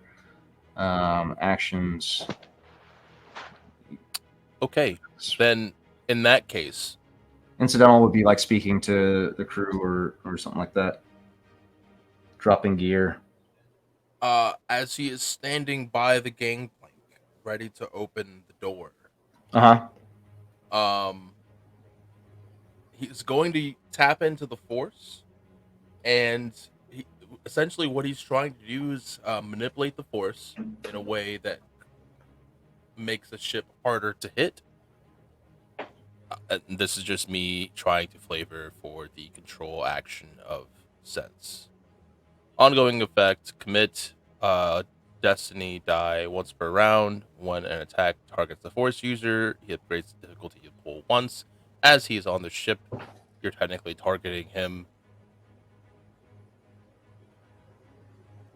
Okay. I like that. Okay. Yeah, we can do that. All right. So that accumulates in the form of a setback, you said? Upgrades the difficulty of the pool. So Okay. the entire roll is harder to do. Gotcha. And you're for clarification, you are using your action to perform this instead of opening the door, correct? Correct. So it's, the door's still closed. He's just looking out Okay. the hole. Okay, cool. You concentrate in this moment to try as you make your way down to the gangplank, focusing on the pilots behind you. One of them drops. One of them disintegrates from your perception as it explodes against the exterior walls of this tunnel. The second one honing in on you, locking in your position. Close. You begin to focus on him and try and distort or cloud his vision or impair his abilities in some way. This would be an average difficulty. You upgrade the difficulty by 1, you said? Yep. So we'll upgrade. All right. This is at a setback, 2 setback because of the shielding. +1 for the narrow environment. And I'm assuming I have to spend this point up here. Yes. Yeah. To activate. Or no, you have to roll a force die. Ah. And if you roll any light side pips, you can use it. You can use those pips. Yep. All right. You got 2 pips you can use to spend to activate that ability. Well, that depends on. Ooh, we got to take a look at your skill tree. Shit. I Does have that. I have 2 force ratings. So you would be rolling 2 force die in that case. So you roll an additional I'll roll force die. additional. Okay. Okay, so you only have 2 pips to spend. How many pips does it take to activate this ability? What? Just this is one. Manipulate. No, this is sense. Okay. Just the one. User may spend 1 pip to sense all living things within range. User may spend an additional pip to sense, or you're using control, right? Yeah, next one down to the right. Okay, so Or you have left, to use, left. I mean, sorry. Yeah. This one. Oh, you're committing a force die. So Yeah. from this point on, after yes, you're able to activate this ability, but at this point on, you only have 1 force die left to roll with. You cannot use both the 2 force die. You'll only be able to use 1. Got it. This one, the 1 is committed to keeping this effect going. Got it. This is once per round when an attack targets the force user. Okay, yeah. So you're down to 1. But yeah, you activate this ability. All right, cool. Good to know. All right. This is going to be his gunnery effect, or his gunnery skill. Average difficulty at close range. Upgraded by 1. 2 setbacks for the shielding of this shuttle. Focused on his aft. Another setback.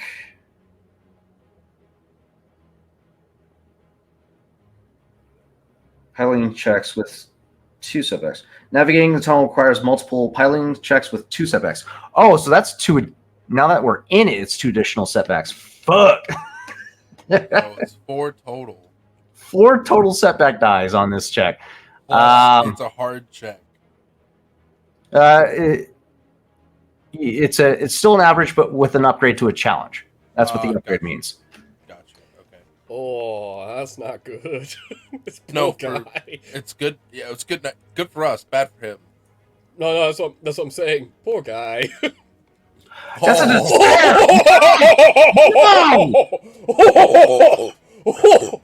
Get the fuck out of my campaign. Jesus Christ. Get Oh. Whoa. No! Oh. He just lost his fucking guns. No fucking way. Oh shit. get He- out. He overheated the No. It doesn't overheat heat. What he does is he takes a shot at you guys. He's in pursuit, and he takes a shot at you guys. And these bolts fucking impact into the side walls of this tunnel, sending debris flying up into the air. And this large chunk of debris flies past you guys. You manage to narrowly dodge, pivot out of the way of this flying debris that was ahead of you, and it impacts into the front of this TIE fighter, taking out his main guns. He now doesn't have any fucking guns to shoot you with. He just lost his fucking guns. Tool or melee, the character using becomes damaged. Oh, it's damaged. It's not down. It's damaged. So that means the first level of damage is there's a indication for this. There's 4 tiers of how of weapons effectiveness. So he's still able to shoot. He missed so bad that his weapons are damaged. So okay, any more damage can result in catastrophic failure. Okay, he still has the ability to shoot. They're just compromised. Okay. All right, we're good. We're fine. Didn't Okay. even touch him. No, you just kind of like focused enough to just like You suck. With that, God damn it. The other 2 are going to join the initiative. This is going to be Cool check. 1 and 2. But they will be joining at the end of this round as they begin their descent. They will be beginning their round at the mouth of the tunnel. Because they use their maneuvers. They use double maneuvers to reach the entrance of the cave. So now they'll begin the round with what's it called? With a piloting check to enter the cave and hopefully not fucking die before they even get a chance to fucking do anything. Oh, they'll die, alright. I'm gonna find it hilarious if it's just that one pilot with damaged turbo. Damaged fucking gate cannons that are fucking fucked up right now. Yeah, I'm gonna find it so fucking funny. That's insane. That's 4 setback. 4 setbacks, a difficulty and a challenge, and he got 1 threat and a despair. Like that alone is like, ooh. That's rough. Crazy. That's That's rough, crazy. Buddy. That's rough, buddy. That's crazy. We got 3 fighters on the docket. All right, we're looking good. Okay. All right. Starting in the top of the round, Dar or whoever wants to go first. Nope, don't. All you. Yep, full send. All right. This is round 2. How is the tunnel looking ahead of us? It's getting very difficult. That being said, you're going to need to do another piloting space check with 2 setback this time to navigate this tunnel. You do have a boost die from. Oh no, you don't. Because Scuttle's in the Archie- co-pilots. you get the 1 boost die from Scuttle. You don't get the boost die from Archie because he used a secondary to activate ability that failed him, unfortunately. So yeah, you just get 1 setback, 1 boost die. Is this my action or my maneuver? This is your. This is going to be a piloting check. So Okay. because I'm you don't thinking if weapons. I'm thinking you I got can for argue for the reposition maneuver. reposition.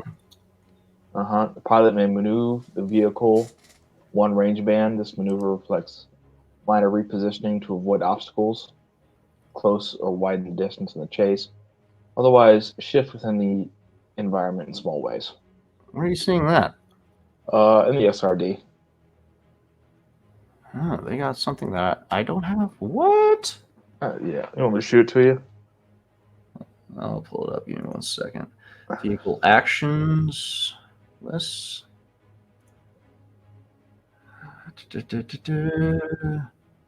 Interesting. Core rules. There we go. Core mechanic. No. It's not in the core rules. It's in the vehicles. And then vehicle combat. Vehicle There we go. Okay. Vehicle actions and maneuvers. Okay. Repositioning. Reposition. Pilot may move the vehicle up to 1 range band. This maneuver reflects minor repositioning to avoid obstacles, close or widened distances in a chase. Shift in. So that's basically, yeah, that's just basically piloting the ship. So yeah, you can still pilot the ship. So that would be your primary action. You Okay. still have a maneuver that you can. The reposition's a maneuver. Yeah, that's right. Yeah. Well, you have an action. You could gain the advantage, which would. What speed would? Okay, so we forgot to figure out how fast you would have been traveling at this point with the Lambda class. You would have been traveling naturally at not full speed, which is a 3 to initiate landing. So you would have been at a 2. Would you have continued to travel at a 2, or would you have accelerated to full speed, which would have been a 3? I So probably that would have continued at it too. Okay. Okay, you got this ship flies slow as fuck. Yeah, it is. So Yeah, these it TIE is. fighters are catching up on you real fucking quick. Yeah. That being said, okay, so you would have maintained the 2. Okay, Yeah, so you have the fly or drop. The other fly option, which is allows you to starship maneuver to move within close range of a target or object, to move from close to short range, or from short range to close range. 2 starship maneuvers. Blah blah blah. That's at speed 2 to 4. So you can only move 1 range band at this speed, with 1 maneuver. You could use an action to perform evasive maneuvers, which reflects a pilot's efforts to avoid incoming fire, collision, or other calamity. Executing evasive maneuvers upgrades the difficulty of the dice pool once for all attacks made against the ship until the end of the pilot's next turn. While this makes the ship executing the starship maneuver harder to hit, it also makes it harder for the ship to executing the maneuver to hit anything else. So you won't be able to attack, which your ship doesn't even have the capability of making attacks. I mean, you could. It just, if you had the capabilities, it would be harder to do so.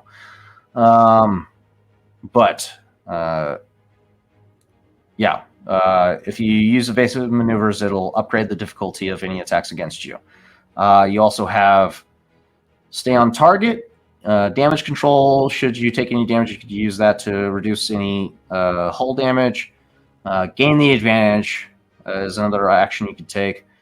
Frantic give and take of a dogfight between small craft like starfighters and patrol boats, or high-speed vehicles such as airspeeders. It allows the pilot to gain the upper hand on a single opponent so that he positions himself for a better attack, which you're more of in a defensive situation, so I guess gain the advantage wouldn't really work for you because you guys are in a tunnel. So yeah, it looks like the best option for you would probably be either just continue to fly drive or evasive maneuvers. If you continue to fly drive, you'll get another range band on your pursuers, but the difficulty will remain the same for them to be able to attack you. Or you can use evasive maneuvers to upgrade the difficulty of the attack on you, but they'll be able to close the distance a lot faster.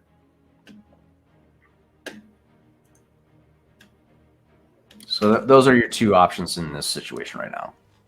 Honestly, making sure they can't shoot us and giving them bad luck might be the better idea right now. Okay, let's go with that then.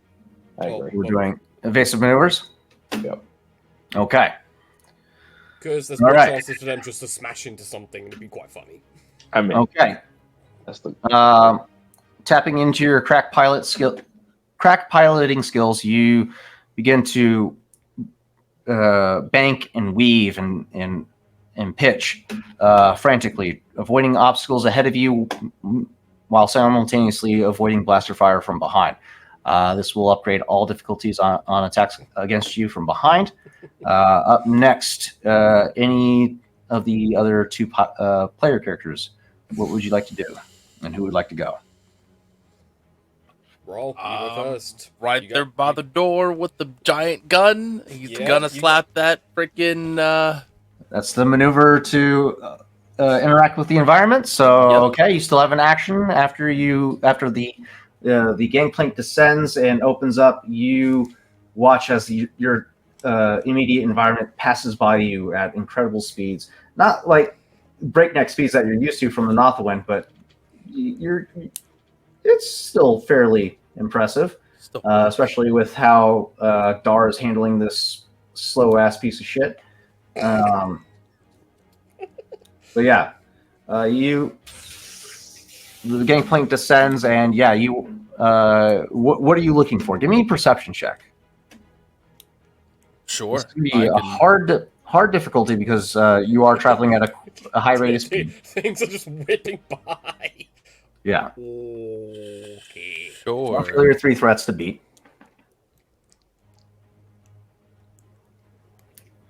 I will give you perception. Okay.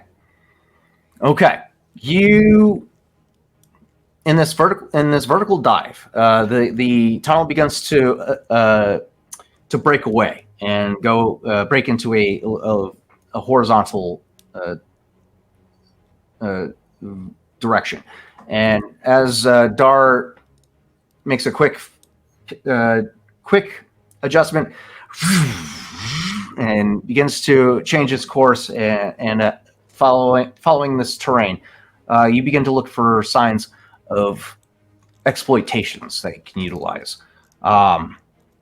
You spot with that check several supporting support beams ahead of you in this moment that you could use to that you have reason to assume if it were taken out could cause a catastrophic collapse.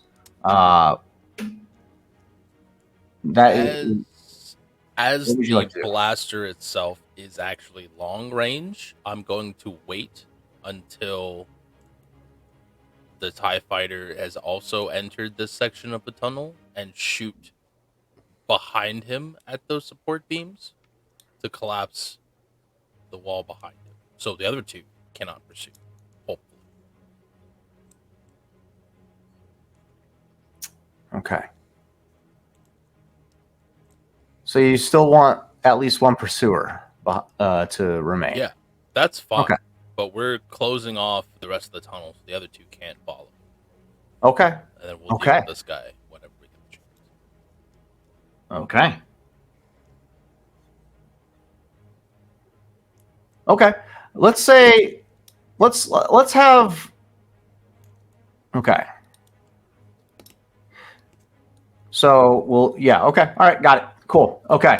The pilot, the TIE fighter behind you, continuing his pursuit. I keep forgetting to change these guys' speeds. There we go. Everybody's at 5, which is going to be a hard difficulty to maintain this pursuit for all of them. Okay. That being said, Killbolt, we can get rid of you. You're not in this fucking session. This pilot is going to perform a planetary space check to continue his pursuit. It is a hard difficulty at a speed of 5. He's going to go from close range to engaged range. If he succeeds this is a 2 setback situation.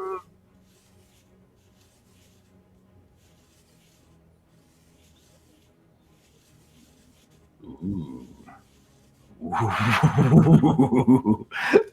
I just saw some footnotes that I missed. Okay, cool. All right. No, don't say that. Ooh, okay. So that's a failure. Okay. So what that means is he's in this moment he tries to accelerate to catch up to you. He unfortunately with this extreme change from a vertical dive to a horizontal traversal, he has to slow down almost completely to a stop to avoid impacting into the floor, into the tunnel walls. So he is now at a 2 as he uses his action to reverse punch it, I guess. To avoid impact.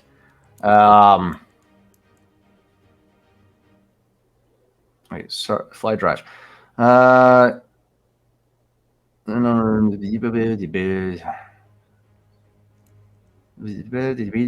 number of starship maneuvers required for a ship or vehicle to move through a given number of range bands is dependent. Okay. Yeah. Yeah, we're gonna drop from a 5 down to a 2 for these two, for the starfighter.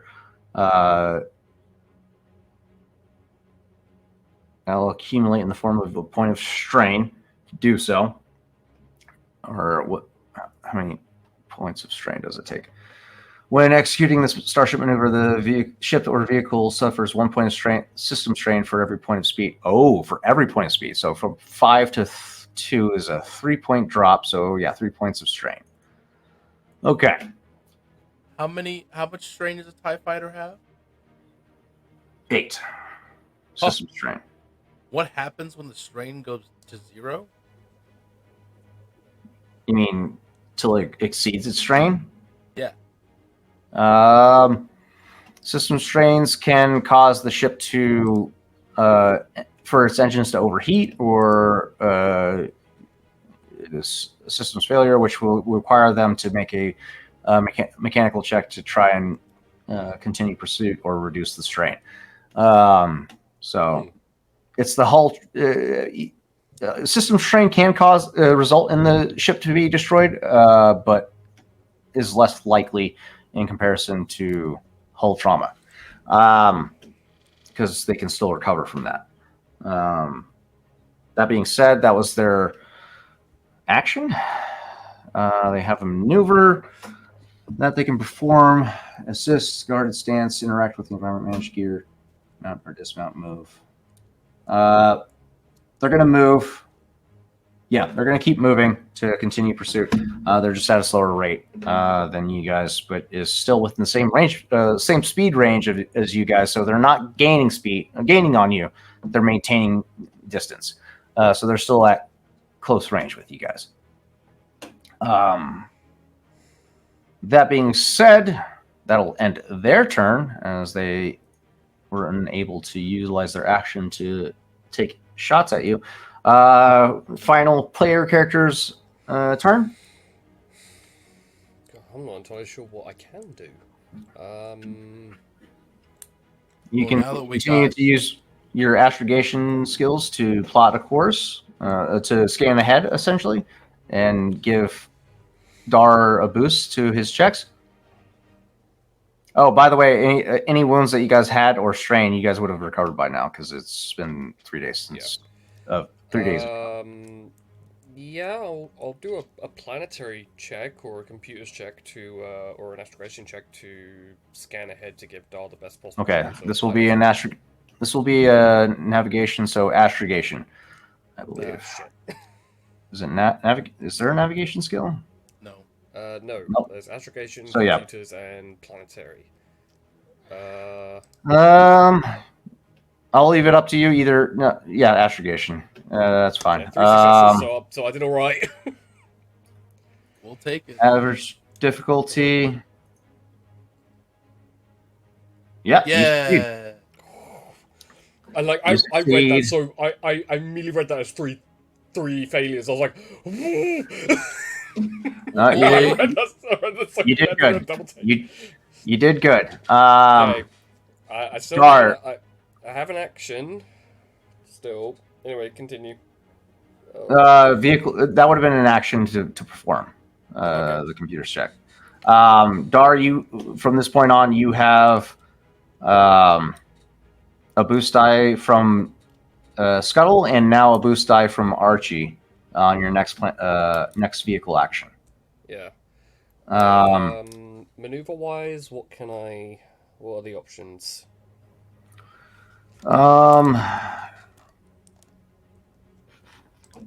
Honestly, with vehicles, there's not much you can do with maneuvers unless you're the pilot Yeah.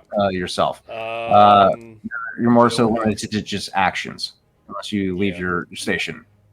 yeah. In that case, I'm actually gonna perform a maneuver that I can do, which is I'm gonna perform brace. 2 ranks in brace, just in case. Perform the brace maneuver to remove setbacks per rank of brace from your next action. This may only remove setbacks added by environmental circumstances. I say flying through a narrow tunnel would be a good use of brace for environmental circumstances. So that would be more so. Okay. So if you were to be subjected to a crash and trying to reduce the Yeah. damage. Okay. It's like Okay. I'm trusting in Dar's ability, but Archie's just preparing on it just in case we Okay. crash. Okay. Yeah. Just in case. So yeah, just for me personally, it removes 2 setbacks in case we crash. Okay. Cool. All right. Okay. No, We'll believe continue me, on. I trust in you. I know you can do this, but I'm also, but also Archie's not taking chances. Don't worry, buddy. I think I got this. You think So that hard time doesn't carry help? check. 1 setback for entry of the tunnel. Okay, the secondary pilot or the third pilot succeeds. Fourth pilot, because they're using their 2 maneuvers to close the distance. So that's going to be from long range to close. Yeah, 2 range bands, long range to close. Okay, so apparently the first one was a rookie. The second and third one are the veteran pilots. I would probably say reverse order. Um, Also fair. Yeah, that's fair. but now that they have an idea of what's ahead of them, they're able to more easily patrol this. You get a sense that they're probably getting communications from the veteran pilot that's still in pursuit of you guys. Yeah, both of them succeed in their checks to enter the tunnel. Their next check, piloting check, is going to be them adjusting their course when it comes up to this change in trajectory, from vertical to horizontal. So as of right now, they're just closing the distance on you, and are near the point of interest that you all had. So with that being said, that ends the 2 joiners' turn. We're back at the top of the initiative. You guys, at this point in time, at the end, on the horizon, Dar, you could see light from the end of this tunnel, as you can reasonably assume you are quickly approaching the exit point of this tunnel. Up at this point, it is up to you who of you would like to go first. I know Rawl has a plan of action in place for dealing with the tailing rookies, but To be fair, decide between the 2 of you. Archie's can't really do much at this point. yeah. It's fine. I'm tempted to let Roll go first. See how well his plan banks out before I make Okay. a decision on the piloting. Okay. I mean, you guys got 2 slots to work with, so that's fair. So, Raul, you had a pointed interest in mind. You are traveling at a high rate of speed, so this is going to be a very difficult task to pull off. I'm going to say this is going to be a hard check, but make a hard repeating heavy repeating blaster is a gunnery check. Yes. So make a hard gunnery check. This is going to have a setback for the rate of speed. Okay. I'm going to cash in a dark side token to upgrade the difficulty.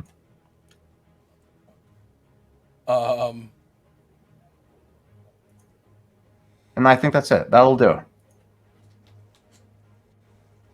3 failures, 1 threat, and 1 despair. I like this. I don't.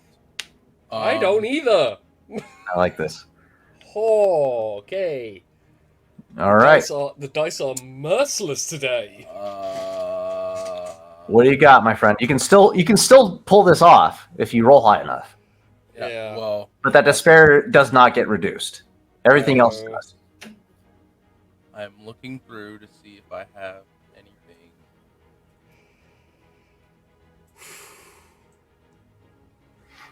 Yeah. I'm not a gunner, so this sucks. This is intense. I fucking love it. I fucking love it. I got a fairly okay gunnery style thing, but I'm not exactly. It will take you 2. It will take you 2 maneuvers to get down to where Rawl is to take over that gun. No, I know. You're not shooting this round. Nah, nor do I want to right now. I don't want that amount of pressure. Yeah, I'm just. Look, you just gotta go for it. You just gotta go swinging. I already rolled the difficulty. You have to roll that gunnery check, buddy. I'm sorry. That's fine. Yeah. Oh Jesus! Not gonna have anything. I already knew that was gonna happen. Oh, no. You go to fire this weapon at this intended target, only to come to the realization that the ammo, the power cell, has been completely depleted. Depleted. Oh, for What was the fuck's point of? sake. Oh my god. Well, that defeats the purpose of even having the You weapon. you pull the trigger and you hear the winding up of the blaster of this repeating blaster. Nothing. You gotta fucking tell me this thing needs recharging. You're fucking It- telling me this thing needs recharging. You get a sense that the deep dark trooper that had this had expended the entire power cell into chaff, which is tragic. Damn it. Son of a bitch. I'm sorry, Well, buddy. I'm sorry. You know, That's the one thing we forgot to do was to actually check if the damn thing was loaded. All right. As an incidental, can I? Throw the blaster. Honestly, yeah. I'm well. Not. Just let, Not- let the wind and gravity take care of it. Not throw it out of right. Well, I don't think that would even work because it has a cumbersome of 5. So the amount of strength to launch this thing out the back, even if I just use momentum to, it's not gonna do shit. So, no. As an incidental, I will throw the blaster to the deck inside the ship though. Okay. Okay. Because I'm not gonna use it anymore. To be fair, And- if you can make it to my bowcaster, you can use that. Well, you said it was close range, right? Is where It is. the TIE fighter is. Yeah. The so. Yeah, Well- the one that's closest to you is close range. The other two are at medium range or short range. Yeah, short range. Soon to be close range. Raw is going to, use the incidental to throw the blaster to the deck and psych himself up to do an action for next turn. Okay. You guys are coming up on the exit, so yeah, that's fair. Okay.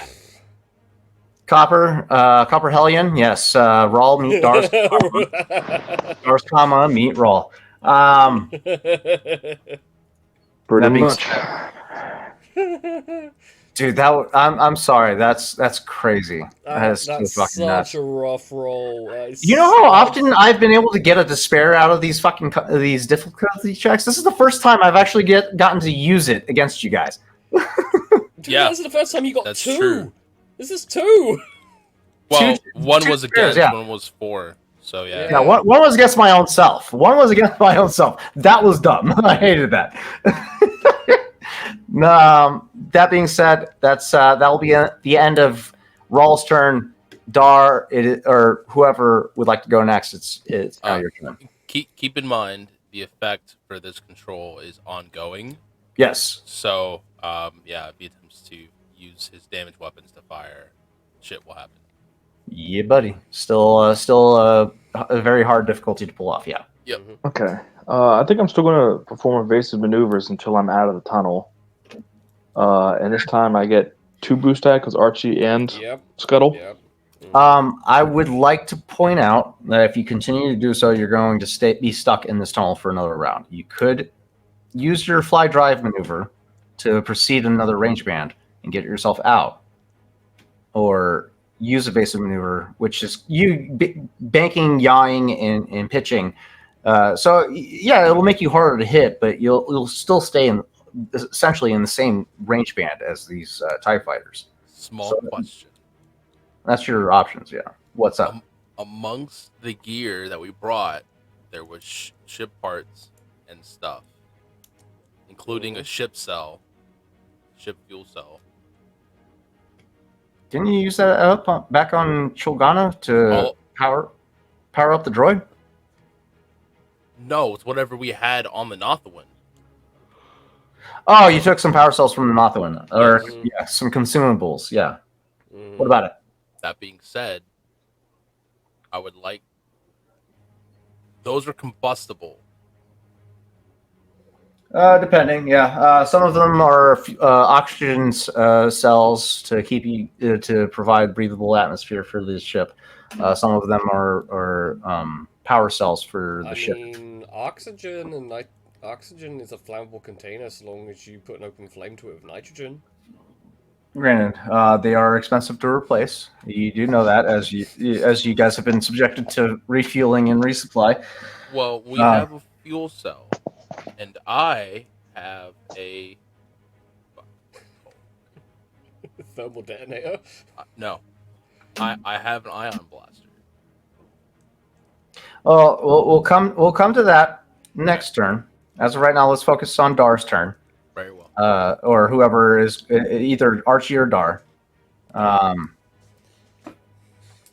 So We've Dar, had decent luck so far, so I'm tempted to just take another turn to get to the tunnel, but play it safe.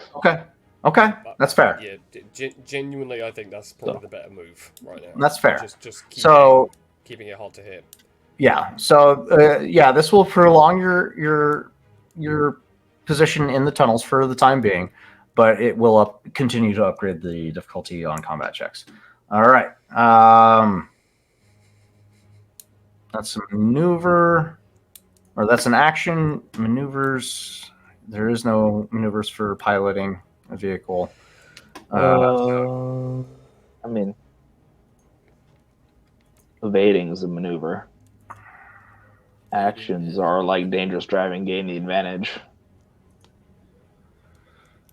Multiple pilot only maneuvers, single pilot, multiple pilots. Some vehicles can have multiple pilots, in which case can perform a pilot only maneuver. Oh shit! Fucking Scuttle could be helping here. Yeah. Okay. Okay. So. Okay. So okay. All right. I forgot. I should have added Scuttle to this initiative. Okay, my bad, guys. So with that, you being the more crack pilot, would take over the evasive maneuvers. Scuttle would help try and progress the ship further. So yeah, let's get a piloting check from Scuttle. Okay. Planetary. Does he get to use the boost die that I gave to Dar? Yeah. Okay. What's the speed that the ship's traveling at? 2 still? 2. 2? Yeah. Okay, so that's going to be an average difficulty. 2 setback die for the environment. And roll. Okay. Damn it! Didn't explode. No, that's Wait, us. no, that was for no. Yeah, sorry. that was us. Sorry. We're all. That was a lot of dice, so I thought it was the other guy. Yeah, it's a lot. It's a lot of dice. You want? Sorry, I'm combining Dar and Scuttle's turn in the same Gotcha. turn You're good. You're good. because I forgot to add him to the initiative. It's like, I just like the minute I heard Roll say that, my eyes started twitching. I'm like, if you want the shuttle to explode, I'll explode your shuttle. No, Brace we for want to Get get rid rid of it anyway. I want to change my action to brace for impact. I'm already bracing. That being said, that'll end Dar and Scuttle's turn. At this point in time, the Imperial shuttle begins its emergence from the tunnel. You have mere seconds at this point, starting the next round, to do whatever it is you plan on doing. But for the moment, the pilot of the first TIE fighter is going to use his you accelerated out of his range. You're out to short range. Where's the I gotta log into the V2 of sessions here to figure out ranges here. 1 second. Debts to pay, Edge of the Empire, Jewel of Yavin, Edge of the Empire. There we go. Vehicles. I need vehicle ranges here. Let's go combat. So he would have been at medium range. Okay. Medium range. Target. Which one? The closest one to medium range? Yeah, he's no longer at close range. He's at medium range, Okay. which I believe the TIE fighters are a close range weapon. Yes, they are. So that will upgrade the difficulty from, or move the difficulty from hard. Oh wait, no, he's traveling at a speed of 2, so it's easy. No, it's average. Plus an upgrade from your sensibility that's committed. Okay. Makes sense. All right. Yeah. No, it doesn't make it hard. It just upgrades the average difficulty to a challenge. So, Okay. average difficulty with a challenge. 2 setback die from the environment.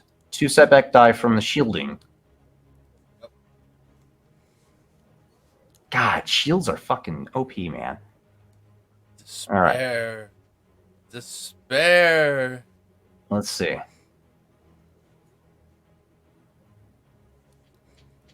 Bring Huh. a despair to us. Roll, Bring out motherfucker. You're dead. Did I get logged out? Son of a bitch, I did. God damn it. He's dead. Yay. No, I got logged out because I logged into the V2.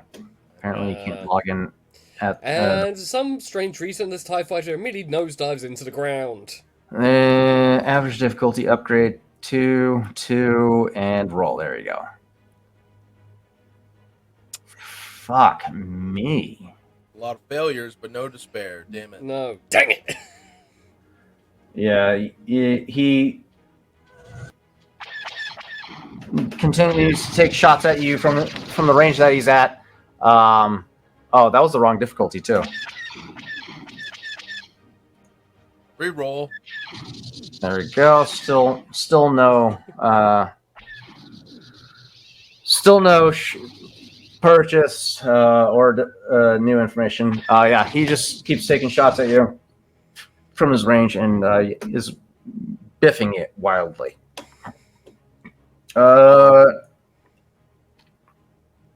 Yeah, he doesn't.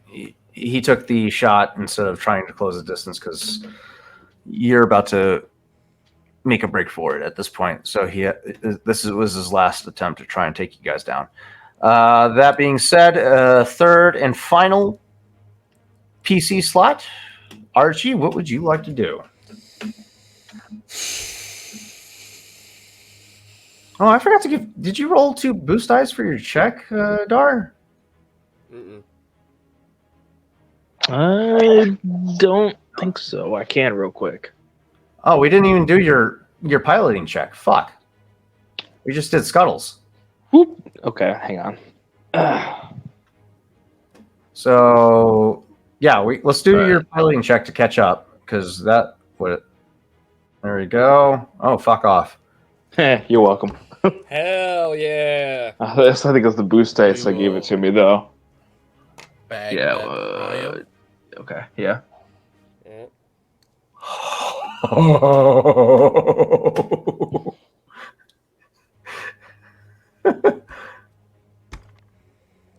That's a lot of failures. Yeah. Oh no, you would have been rolling against the same difficulty as Scuttle. Shit. Yeah, so suck it. Basically. Which was 3 failures, 1 threat. 3 Yeah, failures. but it's three successes, 3 advantages, and a triumph. The triumph only counts as 1 success, which is already accounted for. Yeah. So, okay. Yeah, no, so still, yeah, with Scuttle's help, yeah, you guys still managed to progress out. Okay. Yeah. All right. All right. Oh, wait, no, you did the evasive maneuver. That's why we didn't do the piloting check. That's right. Yeah. That's right. Okay. Shit. Okay. Never mind. We're good. Dar did the evasive maneuvers. Fucking Scuttle did the piloting. Fuck. All right. Cool. We're fine. We're fine. Which was the upgrade? Okay. Okay. All right. Yeah, we did that. Oh shit! No, evasive maneuvers upgrades. How many times? Shit, I might have to roll another challenge die for this piloting check. Yeah. Yeah. Do it, do it, do it, do it. Yeah, I do have to roll another fucking difficulty or challenge die. Fuck. All right. That's 2 challenge die on an average piloting check. Oh shit. Okay. So instead of that 1 threat, that's going to be a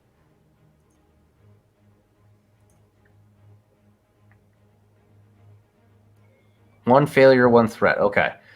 So No. 5 failures. 5 failures. 2 threats.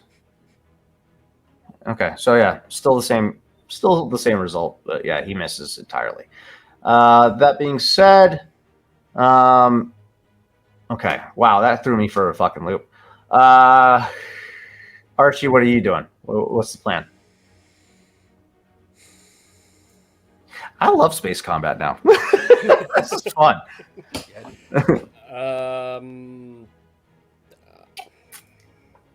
I've been dreading vehicle combat because I didn't know how to run it, but this is turning out to pretty simple. I'm just gonna give another boost die to Dar and Scuttle. There's nothing else I can really fucking do. Yeah. Okay, charting the course to avoid ascending too high into the atmosphere to reappear on the Yeah. scanners of the Imperial ships. Give me another computers check. Do you mean astrogation? Yeah, astrogation. What was the difficulty I've been doing? It was average. Average. Okay. There we go. Yeah. Come on. Never fucking mind. Nope. 3 never fucking failures. mind. 3. No. Never mind. Nope. Just. No. In no this point. moment, as you're trying to compute a feasible route, unfortunately, with this check, Dar, you lose that additional boost die you were getting from Archie. We do have a triumph. I would say we It hold on doesn't. to that. It wouldn't even help. Yeah, it was 3. It was 3 failures. Like there was no way in hell I'm gonna be able to like. It wouldn't even help. So yeah, in this moment, your scanners are becoming overwhelmed in this moment as there's too much interference from the surrounding metal around you right now. However, I'm gonna try it again. I'm gonna use my because that was my maneuver. Action, field commander. I'm gonna attempt the field commander again to see if I can give people Can you do that again? Isn't it once per session? a character. It could just take a. It's an action, so I can just take a field commander action. It's not once. It's not once per session. I just need the strain to do it. Okay. All right. Go ahead. So it's an average leadership difficulty. Okay. I'm giving it. I I'm got giving it to the- Dar. I'm giving it to Dar. I'm giving it to Roll, just so that way they have a free maneuver to do. Ooh, look at that. 0 failures to beat. Come on. All right. Yes. You couldn't All right. give us a triumph at all. I know. In I'll this take moment, the 7 successes and 3 advantages. Archie- though. Archie, you're feeling inspired in this moment. Now that the end of the tunnel is on the horizon, you give out your calls. Dar, maintain low altitude, avoid detection by Imperial sensors. Roll, whatever it is you're doing down there, do what you do best and keep them off our tail. And blow something up. You give these call outs, and yes, you guys, So- the 2 of you will get an additional free maneuver. Yeah. Well, granted, Dar, again, there's not much you can do with a maneuver on a vehicle, but Still. I'll give you a boost die for that. I'll Yeah. give you a boost die. Yeah. Because you can use maneuver to assist. Yeah, there you go. Yeah. You can use the maneuver to assist yourself. There you go. Yeah. So yeah, effectively, roll. Happy days. You get 2 maneuvers. Okay. Okay. All right. That'll end Archie's turn. Now we're Yeah, back that- to the yeah. joining pilots that will be making this abrupt adjustment to their flight path. It's going to be Blow up, please a blow up, hard please blow up, difficulty. Please blow up. 2 setback for this change in the environment. Okay, let's roll. Hell yeah. Oh no. That's 1. Uh-oh.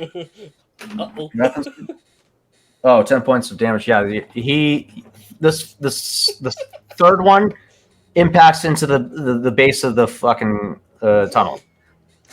Doesn't even react in time. 4th one. These Oh, I used the wrong skill. That's why. Shit. Yeah, use Fuck. gunnery. It's the same skill actually, or the same fucking thing. Dice. So it counts. 2, 3. Yeah, it's still the same thing. Yeah. Yeah. Okay. Hard difficulty again. Actually, this one sees the third one impacting the base because he's traveling too fast. Going to use the punch it skill to downgrade his speed. From a 5 to a 3. So that puts him at long range then? Hold on. That's a system strain of 3. No, 2. System strain of 2. And rage bands. If he's in 3, he can travel 1 range band. Okay. So he's at short range or medium range. He can only get to short range, not close range. Or no, wait. There is no medium range, is there? Nope, there is. So there's 4 range bands. Close, short. Wait, nope, I'm looking at the wrong. I'm looking at personal scale. I need planetary scale.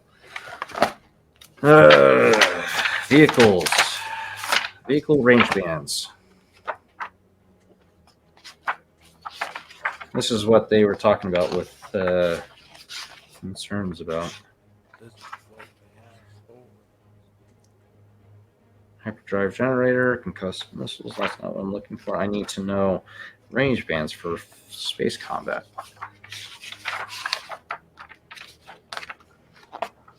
Okay. Okay. Hold on, guys. We gotta be certain about range bands for space travel. Hyperspace. We're not looking for hyperspace. We're looking for vehicle combat. Hull trauma. Navigational setbacks. Short range. Okay. Here's the range bands. We have short, close, medium, long, and extreme. So they would have been at medium range. They can only travel 1 range band, which would make them go short range. So just outside of close range. So this would be a okay. So they but punch it's an action, so they can't take an attack at this time. Fuck. Ha. Son of a bitch. All right, yeah, he's using his action to punch the slowest speed to a 3.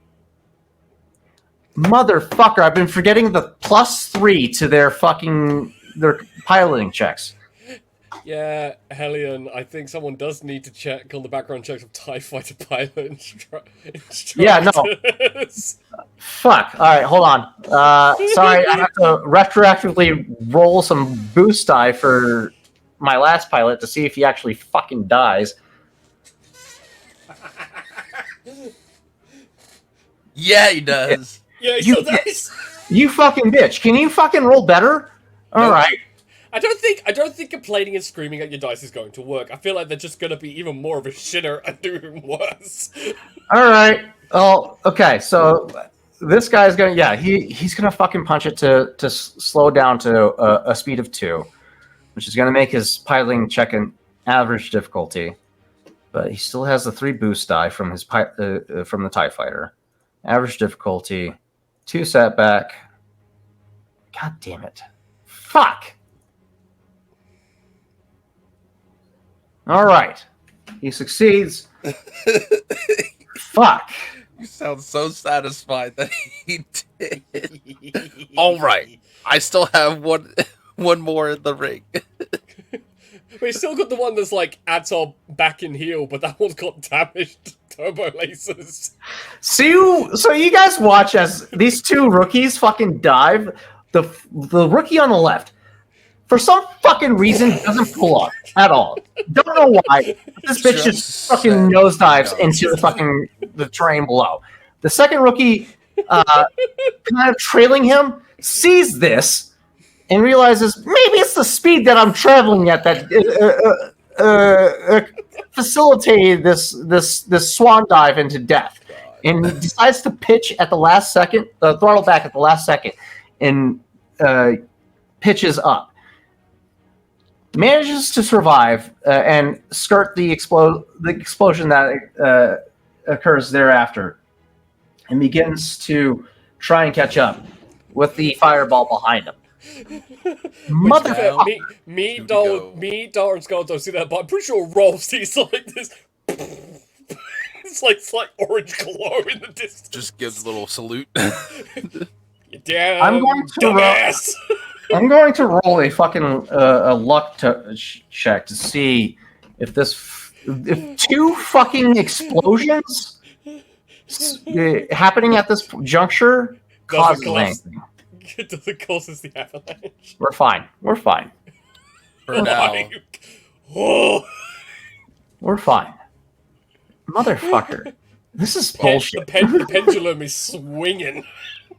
This is some bullshit. Okay, so you still have 2 fighters on your tail.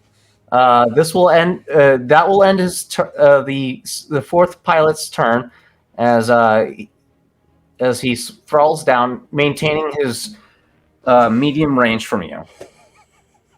God damn it! That is so upsetting. They need a dark side point to think and breathe at the same time. God. Copper, I will. God damn it! I will mute you. God damn it! No, you're fine. We love the input. Yeah, that will end his turn.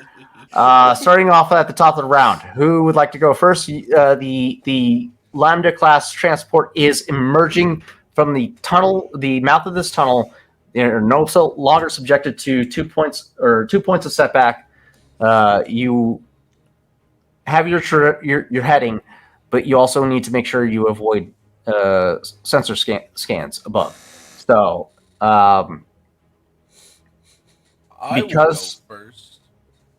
Yeah, Okay. well, I guess.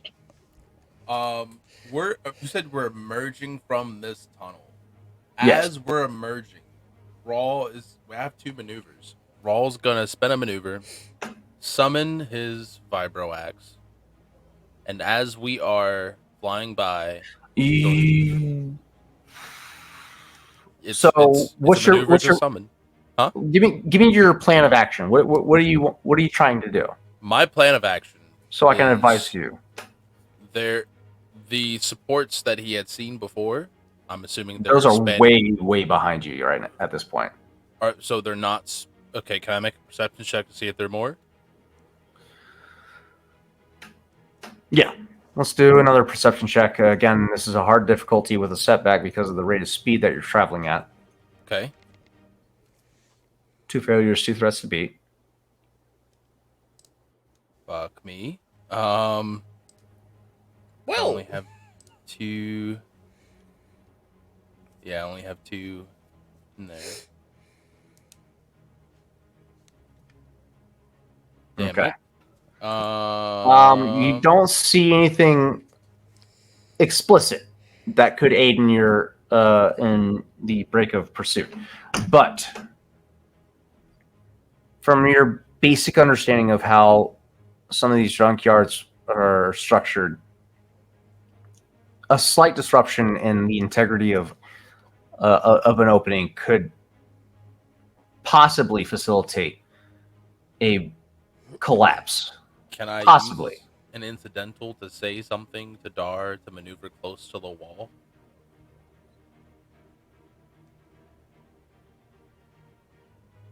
Incidentals can be used for speaking. Yeah. So yeah, you could do that. Maneuver close to the wall, and he's going to use a maneuver, summon the Vibroaxe, hack at the wall, or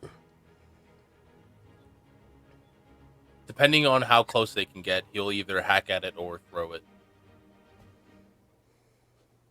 I will. Okay. So your intent is to collapse the mouth of the tunnel, right? Correct. I will say a personal scale weapon like a blade is not going to facilitate that. Even if I get lucky and able to get advantages enough to use the corrosive bit. You're talking about a large scale tunnel that was able to facilitate the traversal of a ship. You're going to need something of equal scale to cause a collapse. You did talk earlier of utilizing fuel cells. You have 2 maneuvers. I do have 2 maneuvers. Okay, well... So you could use a maneuver to go back to the cargo hold, or the cargo section of the ship, use your action to pick up a fuel cell, use your second maneuver to make your way back to the gangplank, and use an incidental to let go of to drop. To let go? Oh shit, that's a maneuver as well. Or no, that's the incidentals. Incidentals. Where's the book? Incidentals. Combat. Incidentals are. That's too far back. There's no incidentals on my fucking Game Master screen? No. All right, incidentals. I believe you can drop something as an incidental. I'm pretty sure you can.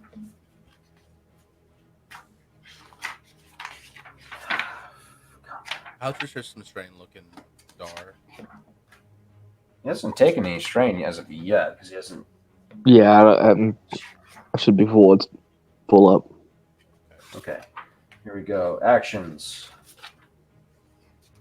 Defense. No. Manage gear. Maneuvers.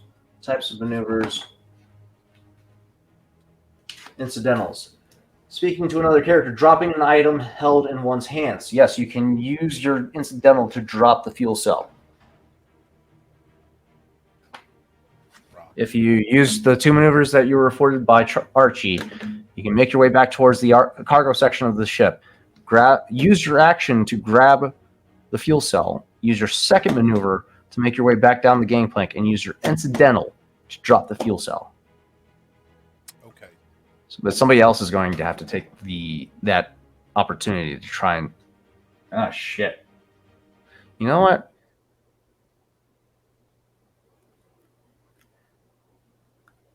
I'm going to have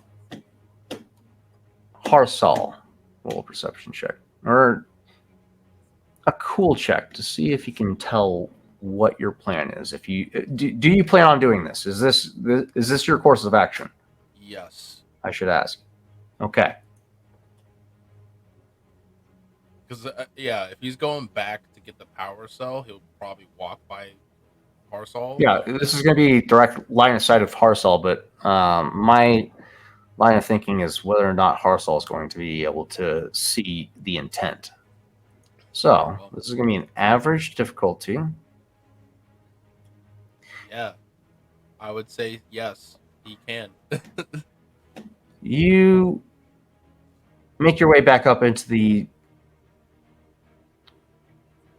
transport section, or the troop compartment of the ship, making your way back towards the cargo section that you've retrofitted essentially, and grabbing a fuel cell. You make your way back down the gangplank. You don't see what you don't see is Harsal watching this whole maneuver, strapped into his seat, feeling completely useless in the moment, but racked with frustration because of the fact that he can't do anything. He's subjected to the whims of the crew of the ship. Watches as you pick up a fuel cell. Oh shit! You are moving at a high rate of speed. Give me a quick athletics check. Sure. Just to see if you can maintain your footing while doing this. I can totally do that. Okay, easy enough. Okay, the ship's own natural gravitational field helps assist your footing. There is a very sickening rise and fall in your gut as Dar is making these extreme speed maneuvers, but your feet maintain purchase on the ground beneath you as you continue your flight, your course of action. Sure. Oh, yeah. Captain Harsal, seeing this, begins disengages his restraints and follows you shortly thereafter. I'm gonna have him join the initiative at this time.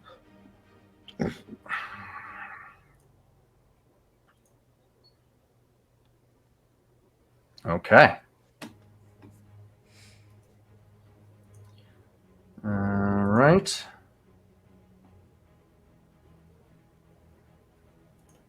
PC. There we go. The fuck? Gotta get rid of the NPC now. What's going on? What's happening here? Oh fuck! I just got logged out.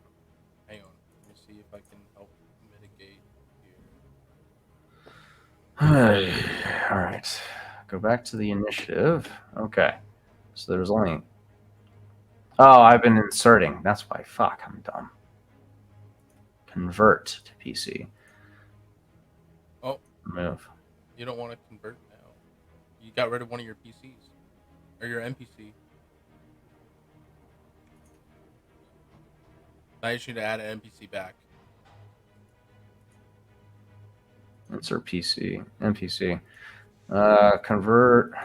Oh, too far forward. He was behind you guys. Insert PC. NPC there. There we go. We have manual slot. What's the manual slot? Get rid of the manual slot. Ah, shit. That's Harsal. So, okay. You know what? We're going to insert another PC slot because there was already 2 at the start. Okay, there we go. So there's 3 now. An NPC. Player character. You just need to remove one of the manual slots. If you're just adding Harsal, just remove one of the manual slots. And that manual slot would now be Harsal. There we go. Okay. So there's 4 PC characters. Okay, cool. All right, we're good. We started off with with Rawls turn, making his way down the gangplank. Dar, would you like to take this turn, or would you like to let Captain Harsal do what he plans to do? I'll let's say let Captain Harsal do what he's going to do to help out Rawl, Okay. and we'll go from there. All right. Captain Harsal following closely behind you, Rawl. Why can't I interact with anything? There we go. All right. Following closely behind you, uses his maneuver to get down to the gangplank with you, and watches you drop this fuel cell at the mouth of the tunnel. As it begins its descent, it goes from close range to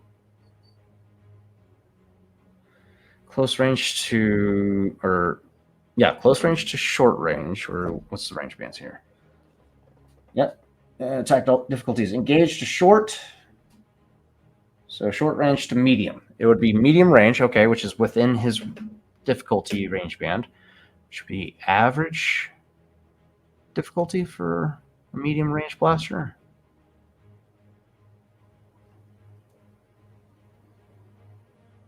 No, easy difficulty. We'll give it a setback because it is in free fall. Yep.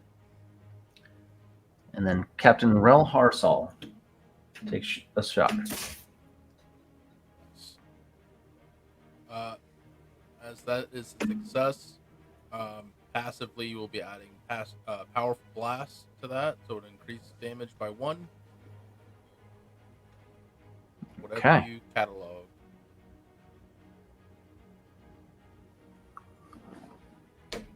You watch as you let go. Unexpectedly, you hear this blaster bolt whiz past you as this beam of red plasma impacts into this fuel cell and cracks the frame. You watch as gouts of sparks erupt immediately thereafter. And you can hear this whirring of, or the surge of power begin to build up.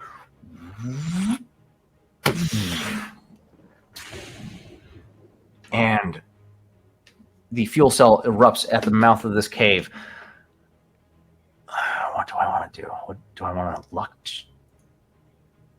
No, we're gonna go ahead and say this causes the mouth of the cave to erupt or begin to descend upon both the ship. Granted, your difficulty is going to be average as you guys are already outside of the mouth or on your way out of the mouth. So, Dar, as the pilot, go ahead and give me a space piloting check. This is going to be a hard difficulty with 1 setback. You do have your 2 boost die. Okay. So it's space this time, though? It should have been space. Planetary is only for planet. Planetary vehicles. Okay. Yeah. 2 boost die, and that's it. We're good to go. Yes. All right. 3 successes, 4 advantages. Ah, shit. All right, that's 4 failures. So you don't avoid the incoming debris. That is going to be 5 points of hull trauma against you guys' ship. Does the forward shield prevent a little bit of that? Unfortunately, no. They only accommodate for Energy weapons? energy weapons. However, your armor does. Your armor 4 absorbs 4 points of that 5 damage, and Nice. then you take 2 points of strain. Scratch the hole. Right. Is that going to minor- go to me or the ship? The ship Right. itself. Yeah, I didn't build a ship for the table, so not a big deal. But just keep that as a note. Yep. Scratch minor the paint job. Yeah, you watch as this mouth begins to collapse around you in this moment after this blast, and you're pitching through this debris. You take minor scrapes, not even with those advantages. Minor scrapes, nothing severe enough to cause any long-term issues, and you escape out the mouth of this cave. However, it's up to these pilots now, these TIE fighters. Can I get a second maneuver? Because of Archie? You got a second boost die from. Yeah. Oh, that's right. Okay. I was thinking. Okay, yeah, okay, never mind. Go ahead then. There's no maneuvers as the pilot, unfortunately. Yeah. That being said, this is going to be a formidable check piloting for pilots. With several two setbacks from being within the tunnel, 2 setbacks from. Yeah. Also, doesn't one of them have the difficulty upgrade to a challenge because of rolls? That's only if they're targeting them for Right, combat okay. checks. Right. 2 setbacks from falling debris. There's only 2 of these pilots left. We're gonna speed roll this, okay? I feel so bad for Oh my god! Another one.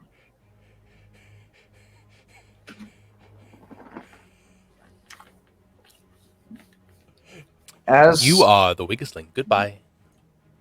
as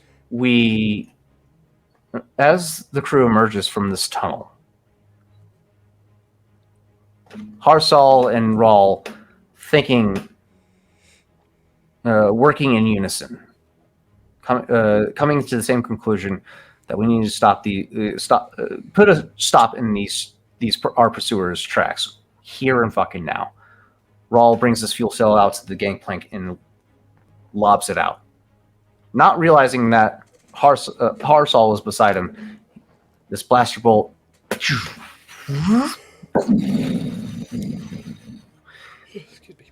an immediate cascading of massive chunks of scrap metal, ships, vehicles just come cascading down like a waterfall.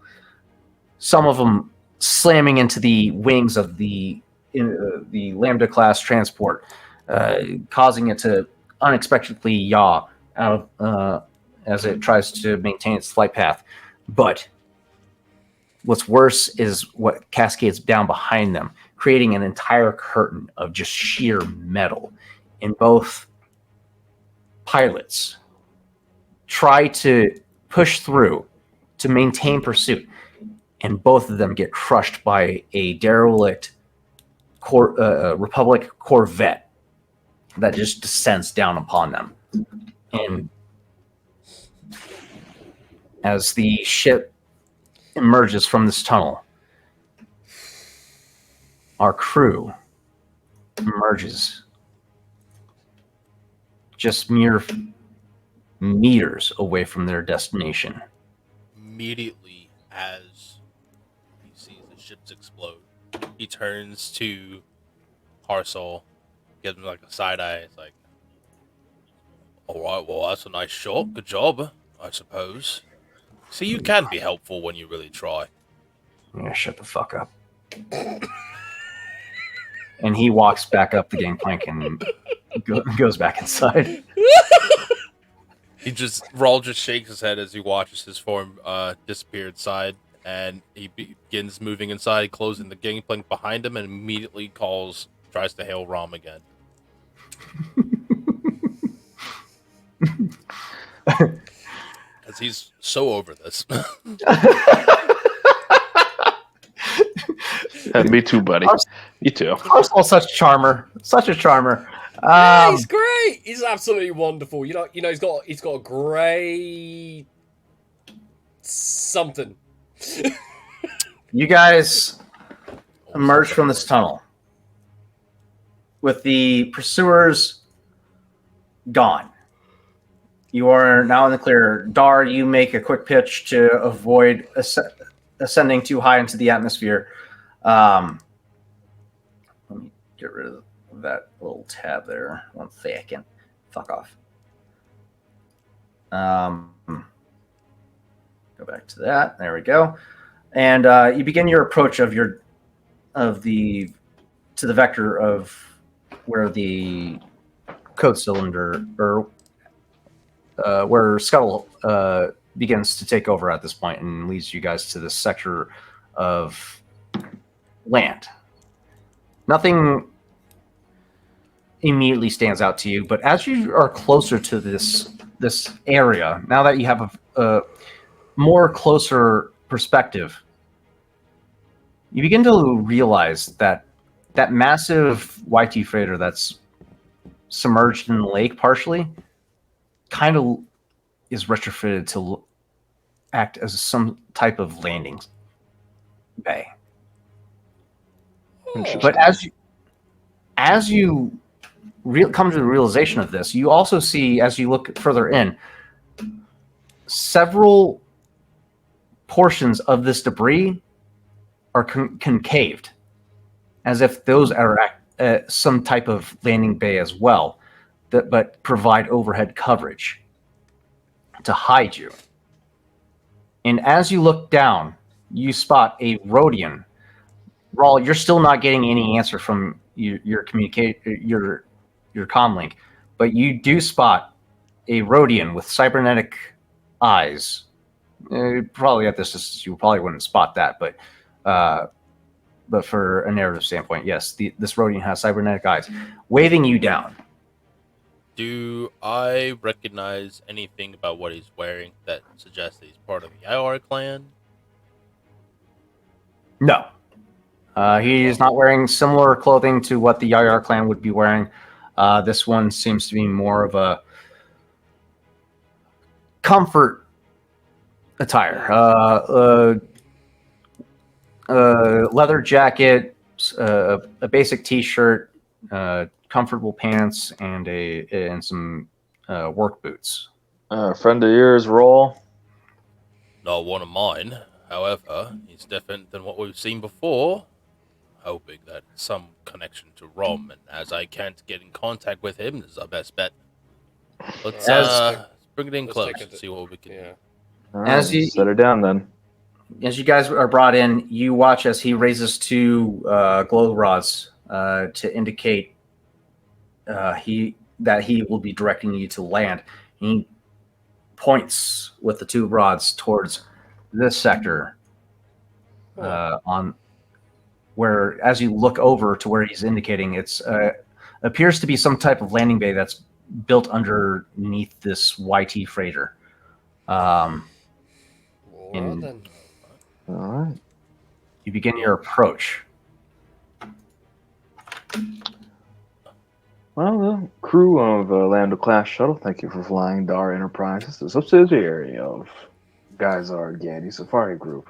Hope you've enjoyed the flight so far. And as soon as he does that, it's just whack like immediately into the shoulder. God You- dang it, Archie! You and we also land. and we also appreciate you flying Kashyyyk Airlines. Now land the damn thing. Just looking back at Dar. You fly. You begin your descent towards this makeshift landing bay, and as you descend and land, you power down the ship, and you watch off to the right side of this landing bay as this makeshift curtain begins to extend. The curtain itself covered in scrap metal. As you begin to come to the realization this acts as a camo net of sorts to maintain an appearance that this is a junk pile and not a landing bay. And as you guys begin your descent, or your departure from the Lambda class transport, the same Rhodian that you saw out in the open begins his approach towards the front of your ship. Right, Doctor. Also, you two will stay on the ship. We will make sure that this is where we need to be, and we'll come get you.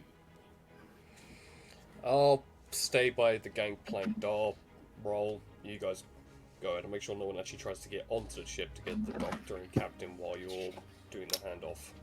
Agreed. Right, Scuttle, keep the ship primed and ready to fly if necessary. And yeah, Dar and I will start heading down the gangplank. Through caverns, blah, blah, blah. Once they're off, I'm going to be at the base of the gangplank, just bowcaster out, just in case. You roll. I'm actually going to hand Dar my vibro knife, so that way he has not just a blast with him, but he actually has something else that he can, if quick needed. Fine, I'll tuck it into my belt right quick. Yeah.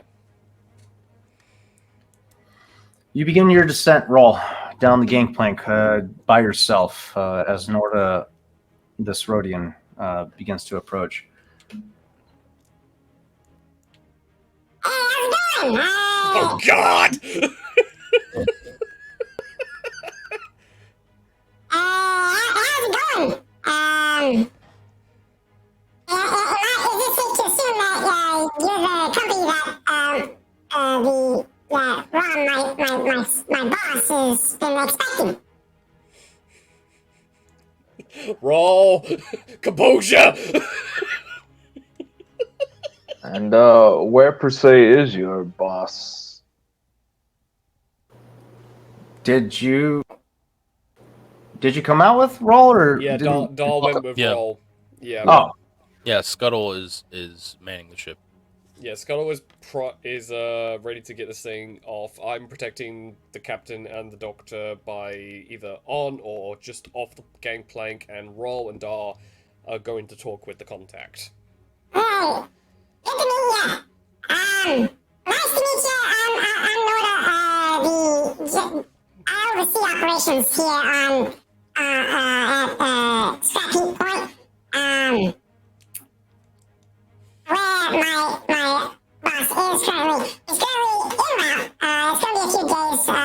So let me help you get settled in here, and I'll be happy to give you a tour of the area and whatnot. But Right. Look, Squeakums. Right. We don't need a tour. We don't need, showing around. We just need you to tell us where we can find Rom, your boss. that's what I'm trying to tell you. He's en route. It's going to be a few days. He wasn't expecting you this soon. Right, bring him here so I can lay eyes on him and talk to him about some things. Yeah, I can do that. Let's get you situated. Get you some living accommodations until he gets here. Rawl's annoyed expression is mounting right now. Post haste, my little friend. Tell you what, let's get you over down the hall here. We call this sector the Crushed Warrior. That's where we have our visitors remain for the time being until their business is cleared for the most part. Is it just the two of you? Is there more here? Right now, it's just the two of us. That's all we need to meet with Rom, our employer, our benefactor. Now, if you can show us this way, we can get what business we need conducted and concluded. I don't know you, and I don't trust you, right? I don't know you and I don't trust you either, but this is my operation until Ron gets here, so let's operate, let's conduct ourselves in a cordial manner, and I'm not offloading my ship until I see Rom. Does that make sense to you? that's up to you. If you got people on board and they don't mind being cooped up in a ship for a couple of days, that's all on you. I give a ship two ways. So you're saying Rom is not here, and he's not expected to be here for several days? From my understanding, he's expecting you, but he was not prepared for you to arrive at this time. But he is on the way, as I keep saying. So he's not in any trouble. He's just delayed. That's my understanding. That's my last communication with him. He is on the way. Right. Very well. Otherwise, for the time being, I'm going to be your point of contact here at Scrap Heap Point. Like I said, I can get you situated with some living quarters that you can stay at for the time being to be comfortable and have a refresher unit at your disposal to wash up or whatever. We have some accommodations as far as shopping is concerned. If you need supplies or don't worry about your ship, we'll get you situated in terms of refueling and everything. You are our guests. Welcome to Scrap Heap Point. Follow me if you would like to the Crushed Warrior. And I'll get you situated. I'm gonna tap my comm link in a bit of a 3-digit of "Is it safe to come down with the dock and cap?" Roll's just gonna respond verbally. Archie, keep your wits about you, right? But tell the doc and also to disembark. We're going to be staying here for a while. Alright. In that case, I'm bringing Scuttle as just the secondary point of muscle, essentially, because he's, A, combat medic, and B, sharpshooter. So, Have Art's IT to stay with the ship, at least to keep security. yeah. So at that point, I turn to the doctor and captain. It's like, okay, so I got good news, got great news, and I got medium news. Which one do you want to hear first? As far as I can tell, this place looks like a fucking shithole. What could be worse? Well, the contact is on the way. There's accommodations, washroom, an economic center. Effectively, until the contact arrives, we are guests here.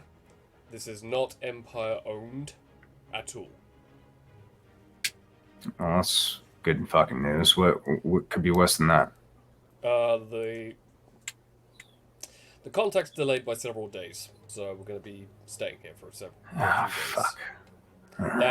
That's the medium news. He's not in trouble. He's just delayed from what Rawls just screamed up. All right. Well, anything to get me off this fucking ship. Yeah. And then Dr. Kratala, Yeah, tell me that. she Also, chimes in. However, caveat: the IT droid has to stay on the ship. That's the medium news. Interesting. Would you please please be kind enough to clarify as to why I would be restricted to the ship? Bargaining chip. Well, Raw had said that you needed IT to stay on there for security. Yeah. To alert and see if if anybody The- tries to sabotage or steal it. Yeah. The boss man is concerned that there might be a security risk, and IT would be the first point of contact if there is. I would be remiss if I were to allow this line of thinking to continue. You are perfectly safe in this establishment, as this is our covert operations here on Raxus Prime. No, IT, you could have just mentioned that before Roll left the ship.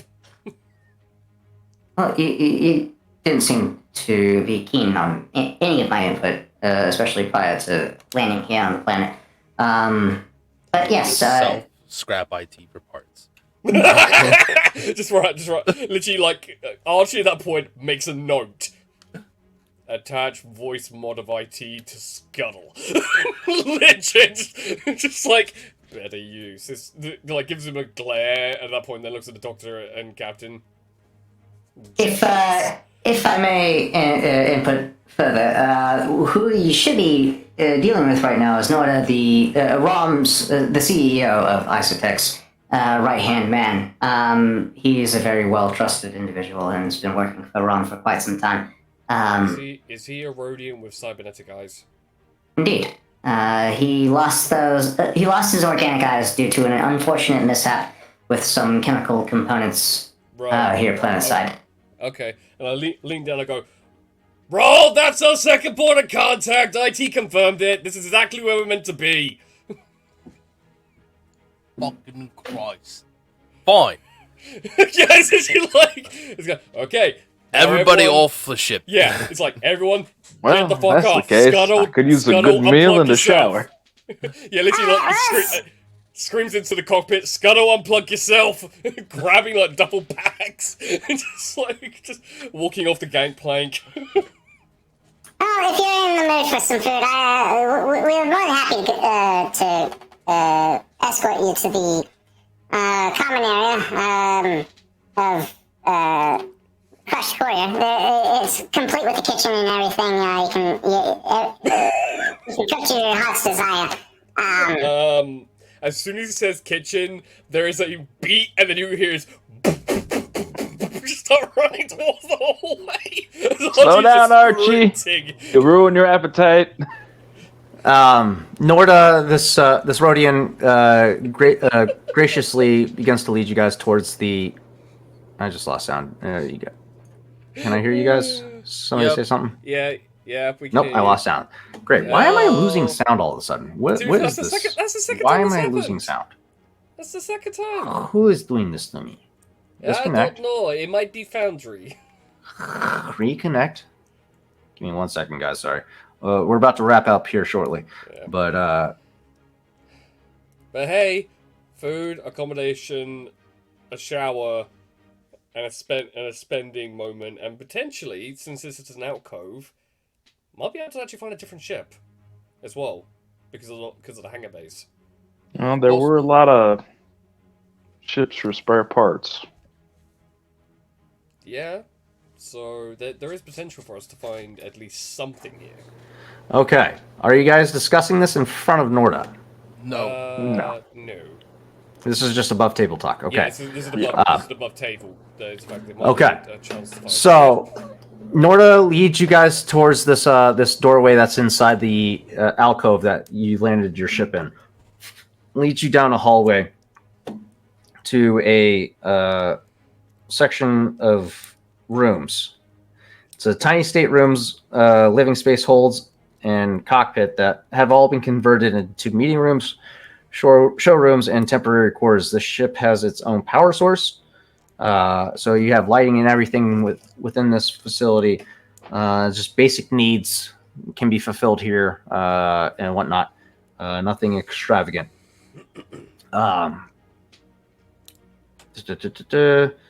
It's seemingly an ancient starship of an apparent human design, but otherwise unrecognizable in origin. So this ship's been here for you can't even fathom how long.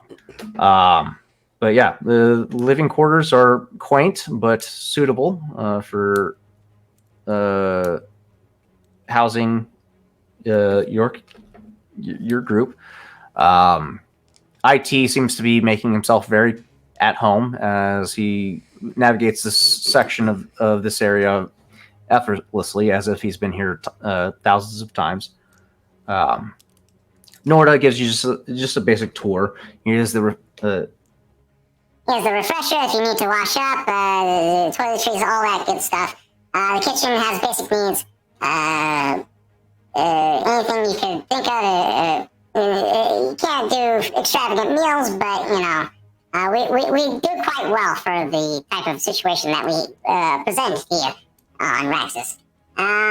As far as resupply, if you do find yourself low on any food items or toiletries or whatnot, feel free to reach out to me via this comm link here. and he points to this to a communication terminal that's built into the wall. This has a direct connection line to the main section of the base where Rom will be stationed at once he arrives, as well as the rest of us, so that are primary staff members. The rest of the ship is unavailable to you as access until you are further vetted and cleared by Rom himself. So just please remain in this sector of the ship for the time being until Rom arrives and is able to clear you guys. Otherwise, if you guys need a tour of the land, I'm happy to provide that tour for you. We have a shop, parts and equipment distribution. We have a technical lab, which, by the way, I wasn't expecting to be more of you. My boss said there's you, a Mandalorian, and a gold-skinned Nothuan, but he didn't say anything about a Wookiee or another human. I'm kind of confused here. Yeah, no, he didn't say anything about a human. A Mandalorian, but Mandalorians can be anything under those helmets. But yeah. Maybe I'm your Mandalorian. Okay. Cool. Wild. But who's the lady and the other fellow here?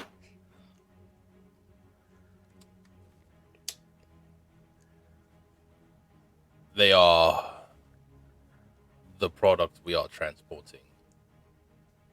That is all you need to know for now, unless you want to discuss that with Rom. Oh shit! They came from the sun all over. That's all I can say for now. I can't confirm nor deny anything else because I'm sworn to secrecy. Okay. I'll pass that down the wire. That's impressive. Okay. Yeah. For the time being, yeah. Just remain here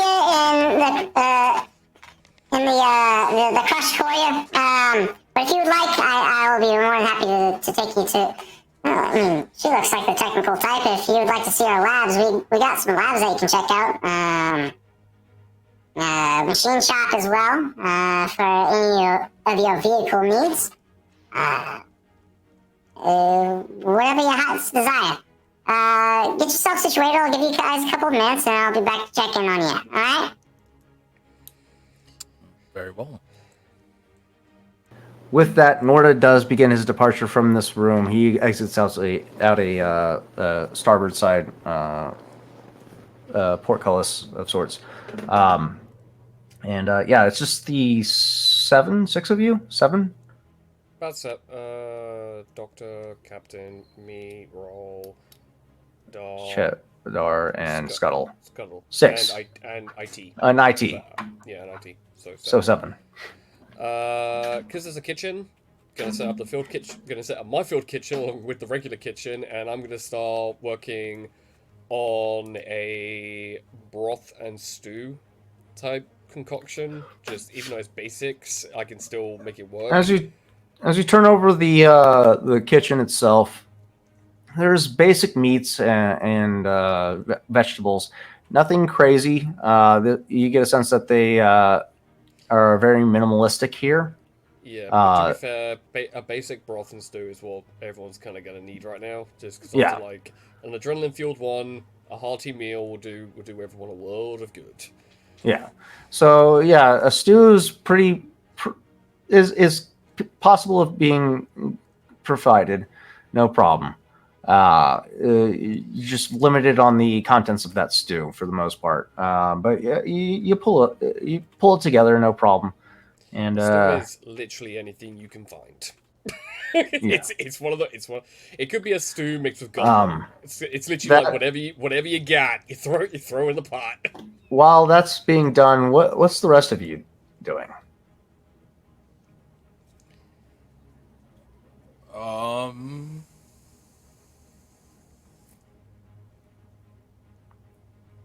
Shower and nap.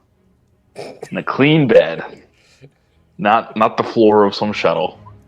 I guess Raw will take inventory of the surroundings to see what kind of ships are there.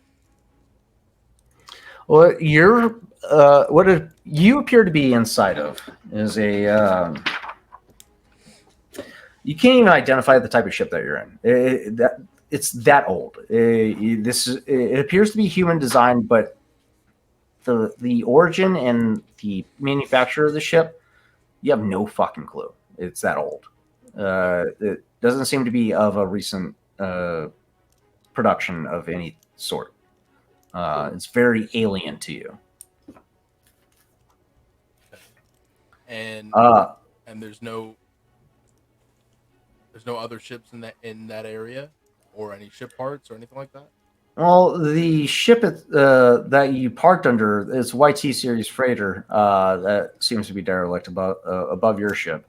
You can't, as you peer outside, you'll spot Norda standing outside, just about his own business, dealing with some of the droids,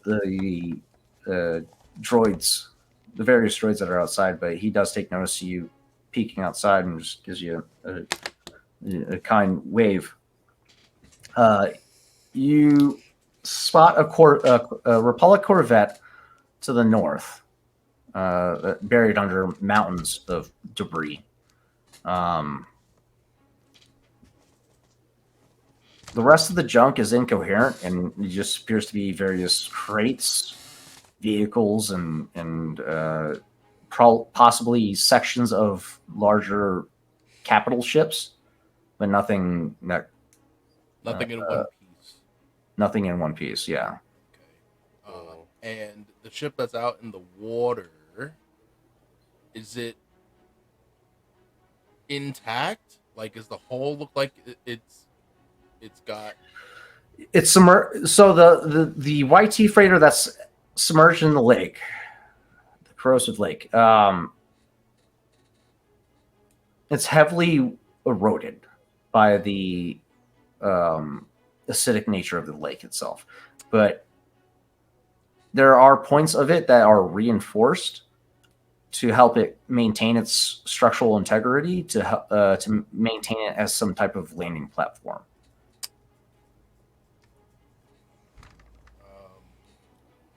Yeah, he's just gonna spend the time to take stock of the environment. That's it. Okay. I don't know, man. If we get a Republic Corvette up and going, I'd be happy with that. No. Yes.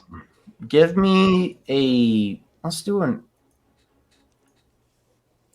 a hard perception check.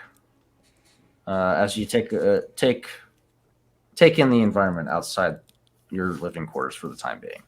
All right. No failures, 3 threats to beat. Is this all of us, or is this just Raw? Just roll, because he's the only one that stated that he was looking outside. Okay. You look outside, taking in the horizon. Off in the distance, you can spot several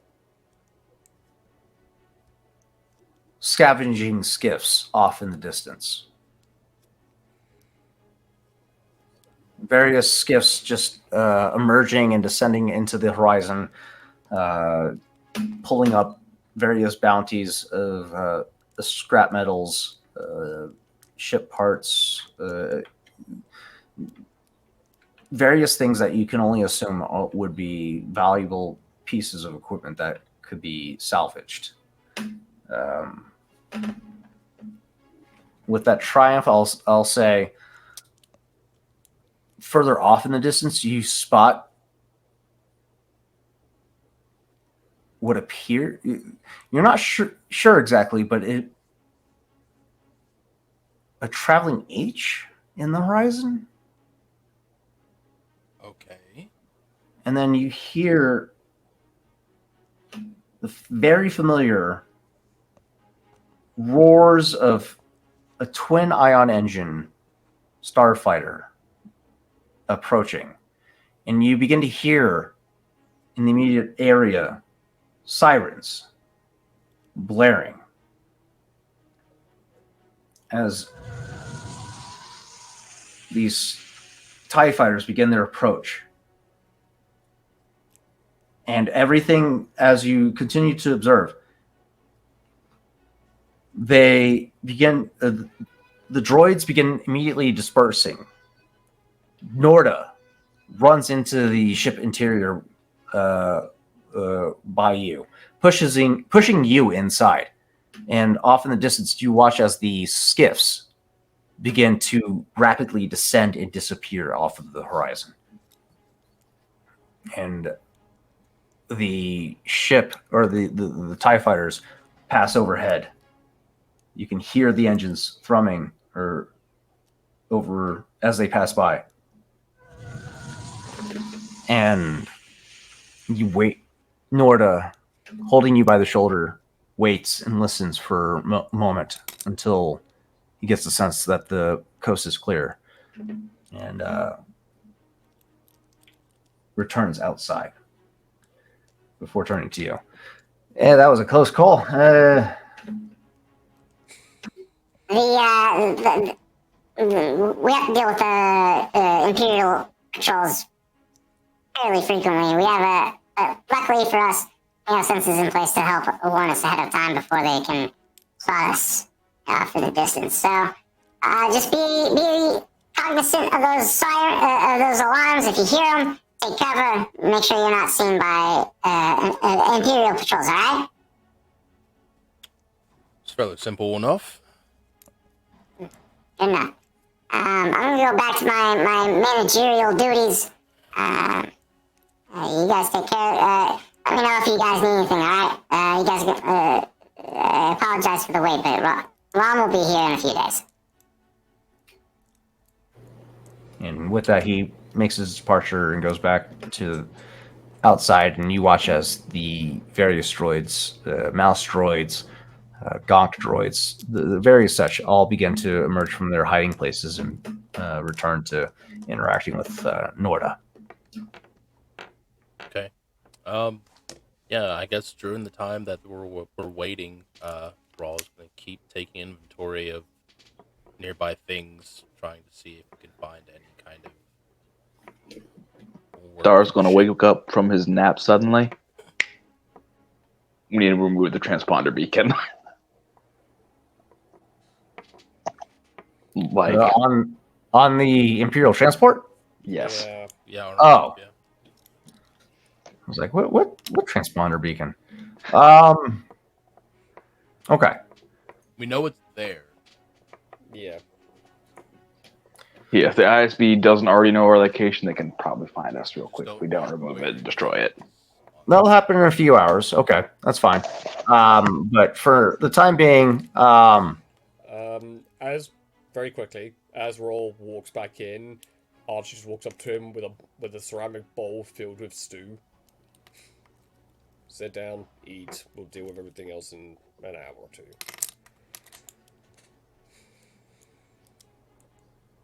I tap Dar on the head, just hand him the bowl.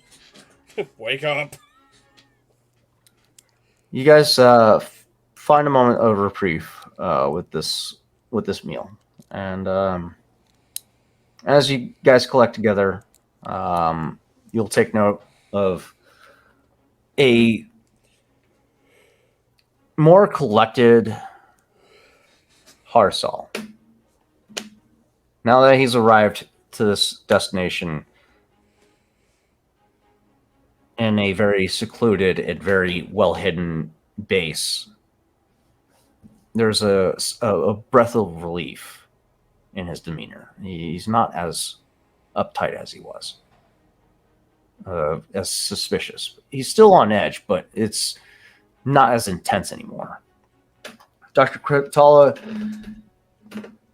you look her over and you can see an internal turmoil with the fact that she's now surrounded by modern day technology almost, and the thought of just sitting still is plaguing her.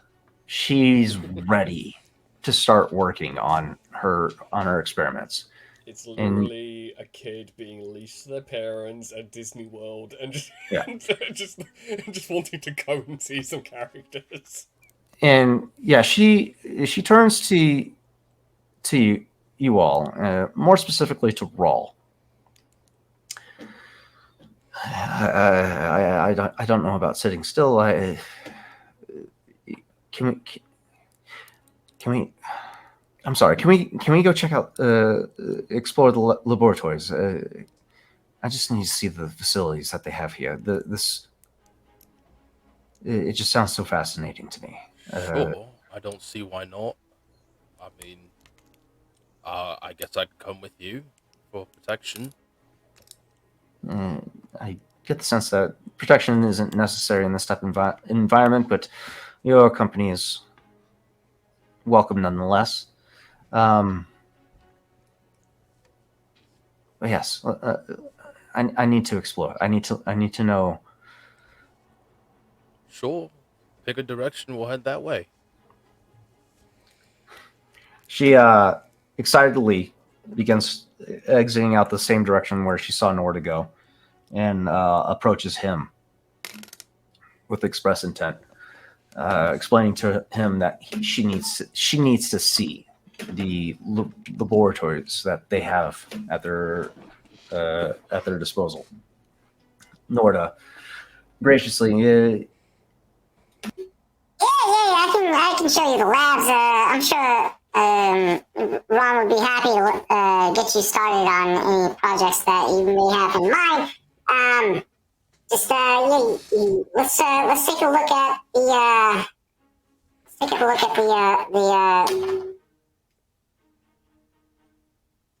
workshop. Let's go to the technical lab.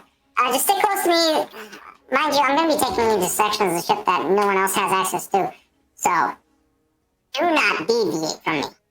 We have security patrols on a regular basis. I'm a little apprehensive about taking you to these areas is because technically I haven't gotten clearance for you guys yet. But you ma'am look like you're privy to cybernetic works that we provide to our clientele. So I don't see any reason why not we can't let you take a peek behind the curtains. But yeah, stay close to me. Let's go. Norda begins to take you towards the central section of this debris field. If you look at the map, it is right here. As you begin to navigate the tunnels below, underneath the junk that encompasses it, as you approach, you get a very familiar recognition of the section of the ship that you're approaching is a Corellian corvette. And you begin your entry into the ship, the central hub of what appears to be Isotech's operations here on the planet. And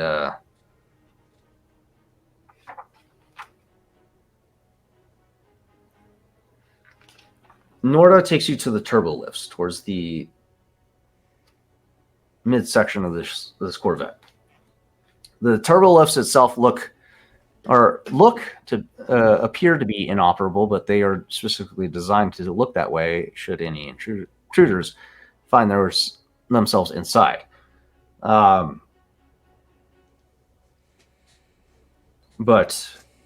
the doors open up all the same, and you enter this turbolift and begin your ascension. As you make your way up towards the upper sections of this corvette, you find yourselves on the second level, and he leads you towards the aft end of the ship. And you can see various implementations of automated assembly lines working on various augmentations of sorts. You can see cybernetic limbs being worked on for some of the more smaller components. You can see technicians inside as well working on the more intricate designs, such as cybernetic optics and CPU bio-organic CPU interfaces. And Rawl, as you escort her through this section of the ship, it's like watching a kid taking in Disney World for the first time. Just a wash of bewilderment and possibility just takes her as she sees all this various technologies being crafted and honed. The possibilities for her surmounting endlessly. And she looks to you in this moment with a sense of gratitude, albeit brief. But you get a sense that she couldn't be more happier that you brought her here. She turns to Norda in this moment. I'm sorry if this is forward, but is there any chance I could possibly have a more direct interaction with the lab itself? I need to. I would love to be able to see the type of technologies that you're working with at this time, the biomechanical interfaces that you have, the advanced. How do you compensate for the response time of the synapses of the brain to the CPU unit of the cybernetics? I can only understand better if I can see it in person. And Norda is seemingly overwhelmed by the enthusiasm of Kurtala. I understand that you're very excitable about this research. I cannot clear you for direct interaction with the laboratories. I'm just giving you a quick peek. But just hold tight. Let's go back to the crushed courier. All right. Give it a couple of days for Rom to arrive. He'll be able to personally clear you for any possible interactions or research and whatnot. But it's good to see that you're excited about possibly working here. The current researcher or scientist, if you can call him that, is a piece of work, and I think Ron will be happy to be able to find a new replacement for him. So, your potential of working here is pretty good. The current researcher is a piece of shit. But that being said, again, I am not in the clear to be able to provide you access, so let's go ahead and take this time to make our way back to the ship, to your living quarters. Unless you guys want to make a stop at the shopping sector of the Corvette, you can buy some parts, cybernetics if you want to. Ship parts we can also provide. It's all up to you. We got gear, all that. Well, you said we have a couple days here. I imagine everyone here is tired. Mhm. So we can do that tomorrow, right? Sounds good. Since you'll be here for a few days, I have work for you. It pays well if you can do it as well. All will be discussed tomorrow. Right now, nothing more would satisfy my life is a good bite to eat and a place to lay my head. Alright, sounds good. Let's get you back to the Crush Courier. Get you guys rested up for the day. It is winding up to be nighttime at this point. Yeah. I'll make sure that you guys are well supplied for the time being. It's good to meet you. Again, I'm Norda. What's your names, by the way?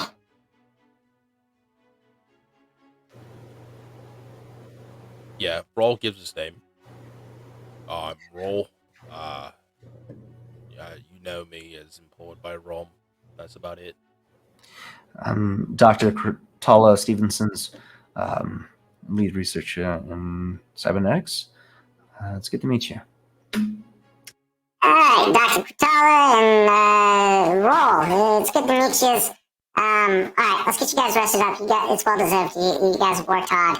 As far as my understanding, Chilgana was not a walk in the park. So, yeah, let's get you rested up. We do have some alcohol, should you be inclined. We don't keep it in the Crush Courier, as that's more for, I get it. Don't tell my boss that I told you this. There is some hidden compartments that we keep finding. Just check out above the kitchen. Refresher? Not refresher, what do they call them?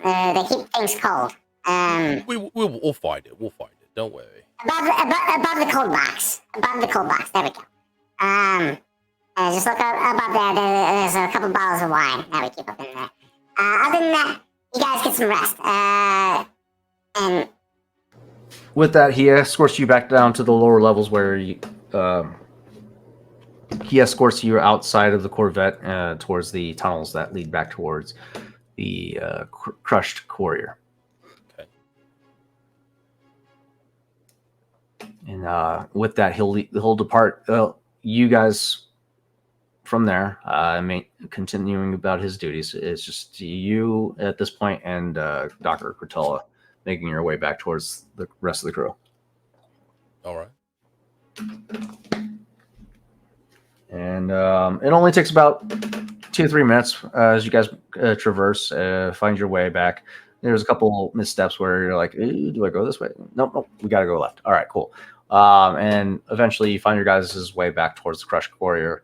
Archie, Dar, you guys see the two of them arrive.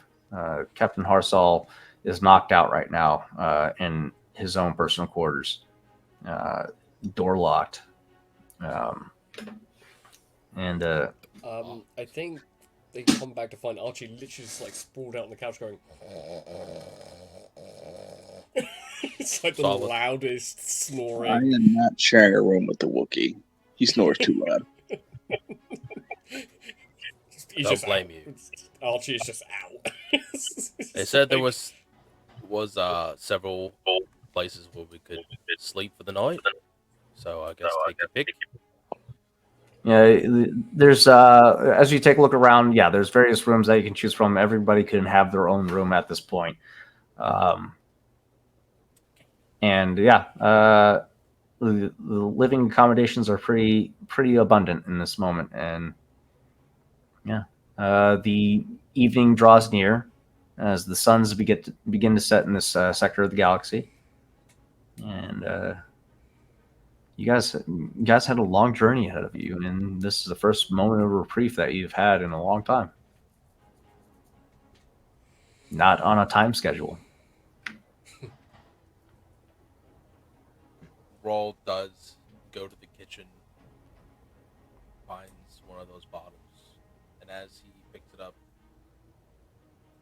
takes a look at it, inspects what it is, puts it back down on the counter, and places both hands, and just like releases this biggest held breath that he didn't really realize he was holding. And well, we're here. That was definitely something. Quite done with dealing with the Empire. It's time for a change. And so yeah, if anyone's in the kitchenette area, they would have heard him say that to himself. By this point, yeah, Captain Harsal will emerge, acknowledging this. Yeah. I'm curious how you found it. How one finds themselves indentured into the Empire's service. Well, You must have done some really fucked up shit at some point in time. don't know how fucked up it is, but definitely had a journey to get here. And if you really want to know, well, it's a story better told of a good bottle of wine, don't you agree? I'm not partial towards Corellian rosé, but I won't turn down some alcohol at this point. It's been a couple decades. All right, I'll pour you a glass. And I'm assuming they start just talking about their past or whatever the fuck. Yeah, Harsal, if anybody sticks around to listen, tells about his various stories about his time as a captain in the Separatist War, the various wars that he's been a part of, some of the more fucked up missions that he's had to take on that he's not proud of. The dude's laden with stories that would shake you to your core. Some of the things that he's done, you couldn't even imagine. being done in this lifetime. The only person that could possibly have some inclination into the type of shit that he's been into would have been Archie. Dar, two recently enlisted into the Empire, that the missions that you were part of were more so just presence, a show of force of sorts, nothing that impactful during your time. But the stories that Harsal talks about, you get a sense that he's probably still racked with nightmares from that. Yeah. I will say Archie at one point just sits up a little bit, his eyes a little bit weird, bleary. And just looks at Harsal and just goes, "They never go away, do they?" Nah. No, I don't. That's the curse we carry. Mm-hmm. The burden we're stuck with. Hey, I'm twice your age, and I've seen things that would probably make you piss your pants. But I can respect someone who's done a lot. Yeah. I don't envy you, friend. You get to live a long lifetime. You get to see a lot of fucked up shit. The price we pay, right? Unfortunately. I'll look over at Roll in that moment. I don't think you want to hear another Veterans War story, so I'm going to let him take the floor still.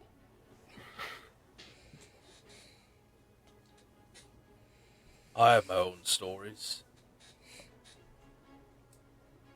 many of which have pulled me in close to many sorts of enemies, and each time I came on top.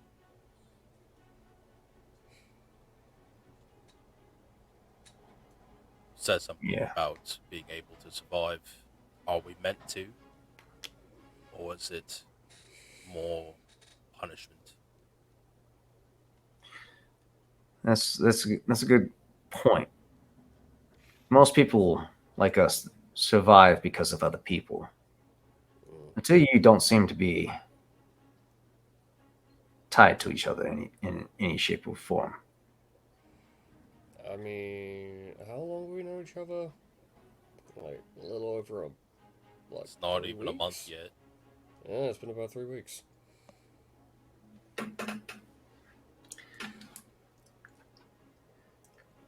Who did you lose? Who haven't I lost?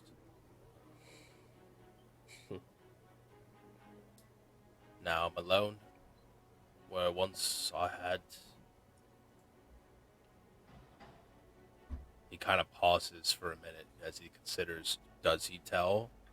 And he decides not to. He doesn't trust. I had a family, and they cast me out. Myself and my brother. But now he's gone. Now I'm alone.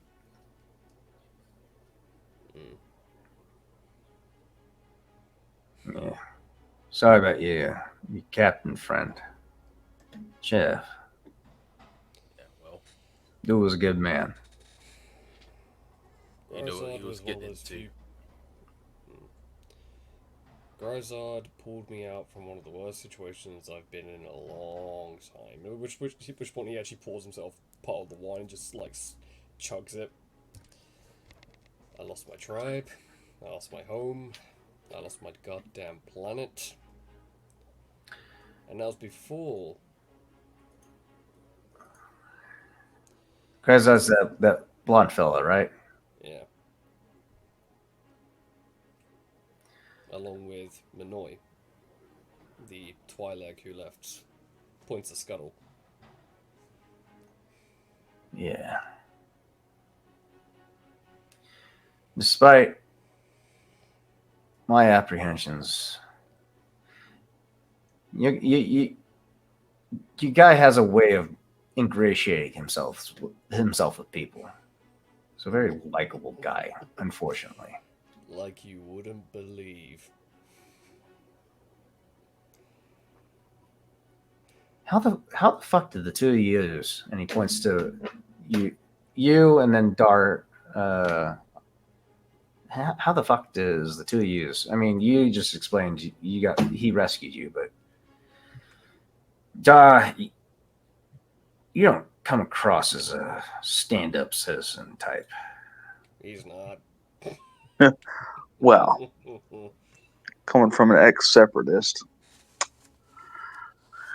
let's just say Grizard gave me an opportunity and I took it. Just one thing I learned: if you don't want to lose people, you gotta have the money to buy the resources to find what you're looking for. Things, places, people can all be found with a little bit of money. People can be bought, people can be sold. Things can be bought, things can be sold. With enough money, we don't have to worry who's in charge. Empire, Rebellion, Republic, Separatists. Money will get you by.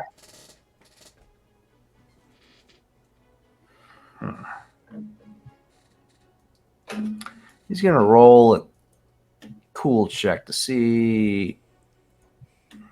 Try and get an intention on what you're exactly speaking on. Because I get a sense you might be referring to his money.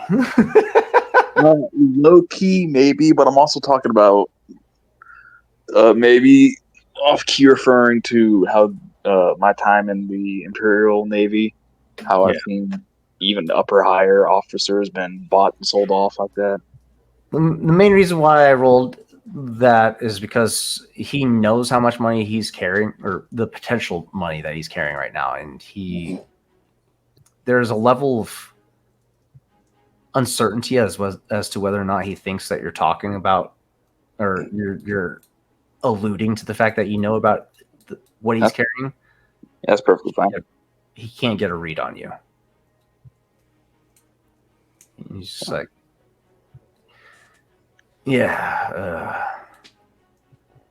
not sure how much credits go for these days. I'm sure that carries quite a bit of wealth at this point, but Republic credits were definitely with chump change back in my time. What's the main currency at this point? Imperial credits. So Republic credits are rare. Good to know. They're obsolete. That's what they are. Mm-hmm.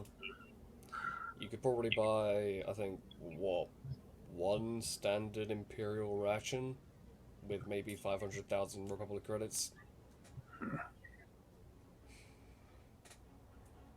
Interesting. Yeah, they traded that stuff out long ago. When When the Empire first took over, they had a whole exchange program. Mm-hmm. Get your Imperial issue ID, your chain code, exchange your credits. One of the first things that happened. Very interesting. Well, I'm gonna turn in for the night. It was good talking, swapping stories.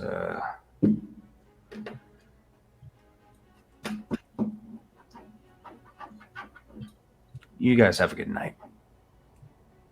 Give him a nod. With that, he returns to the sanctity of his own private quarters.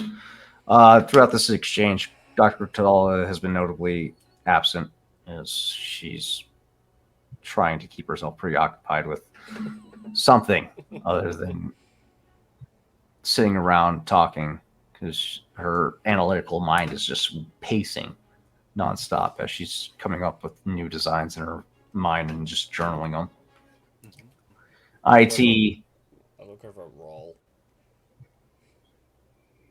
Might be one of your few remaining moments with her. Raw doesn't say anything. He just takes another swig from the wine. Just like, Yep. IT noticeably absent as he's returned to his duties. I was more, at- I was more referring to the fact that Roll should spend time with her. Just go and spend time with the damn woman. Go on. Get. For this first day, he's not gonna do shit. So That's fair. And if you As need the- pointers, I can give you some. he's just done with the day. Yeah. That is fair. To be fair, I think all three of us are done with the day. With that, the crew, now essentially nameless crew, retires for the first evening on Raxus Prime. With days projectedly ahead of them, only time on their hands. The rest of this adventure will be 2B diced. Thanks for tuning in tonight. We'll see you guys next week on Tuesday, 7:30 Mountain Standard Time, or projectedly around 7:30 Mountain Standard Time, for the next installment of Edge of the Empire. Thanks for tuning in. You guys have a great rest of your night. Eh.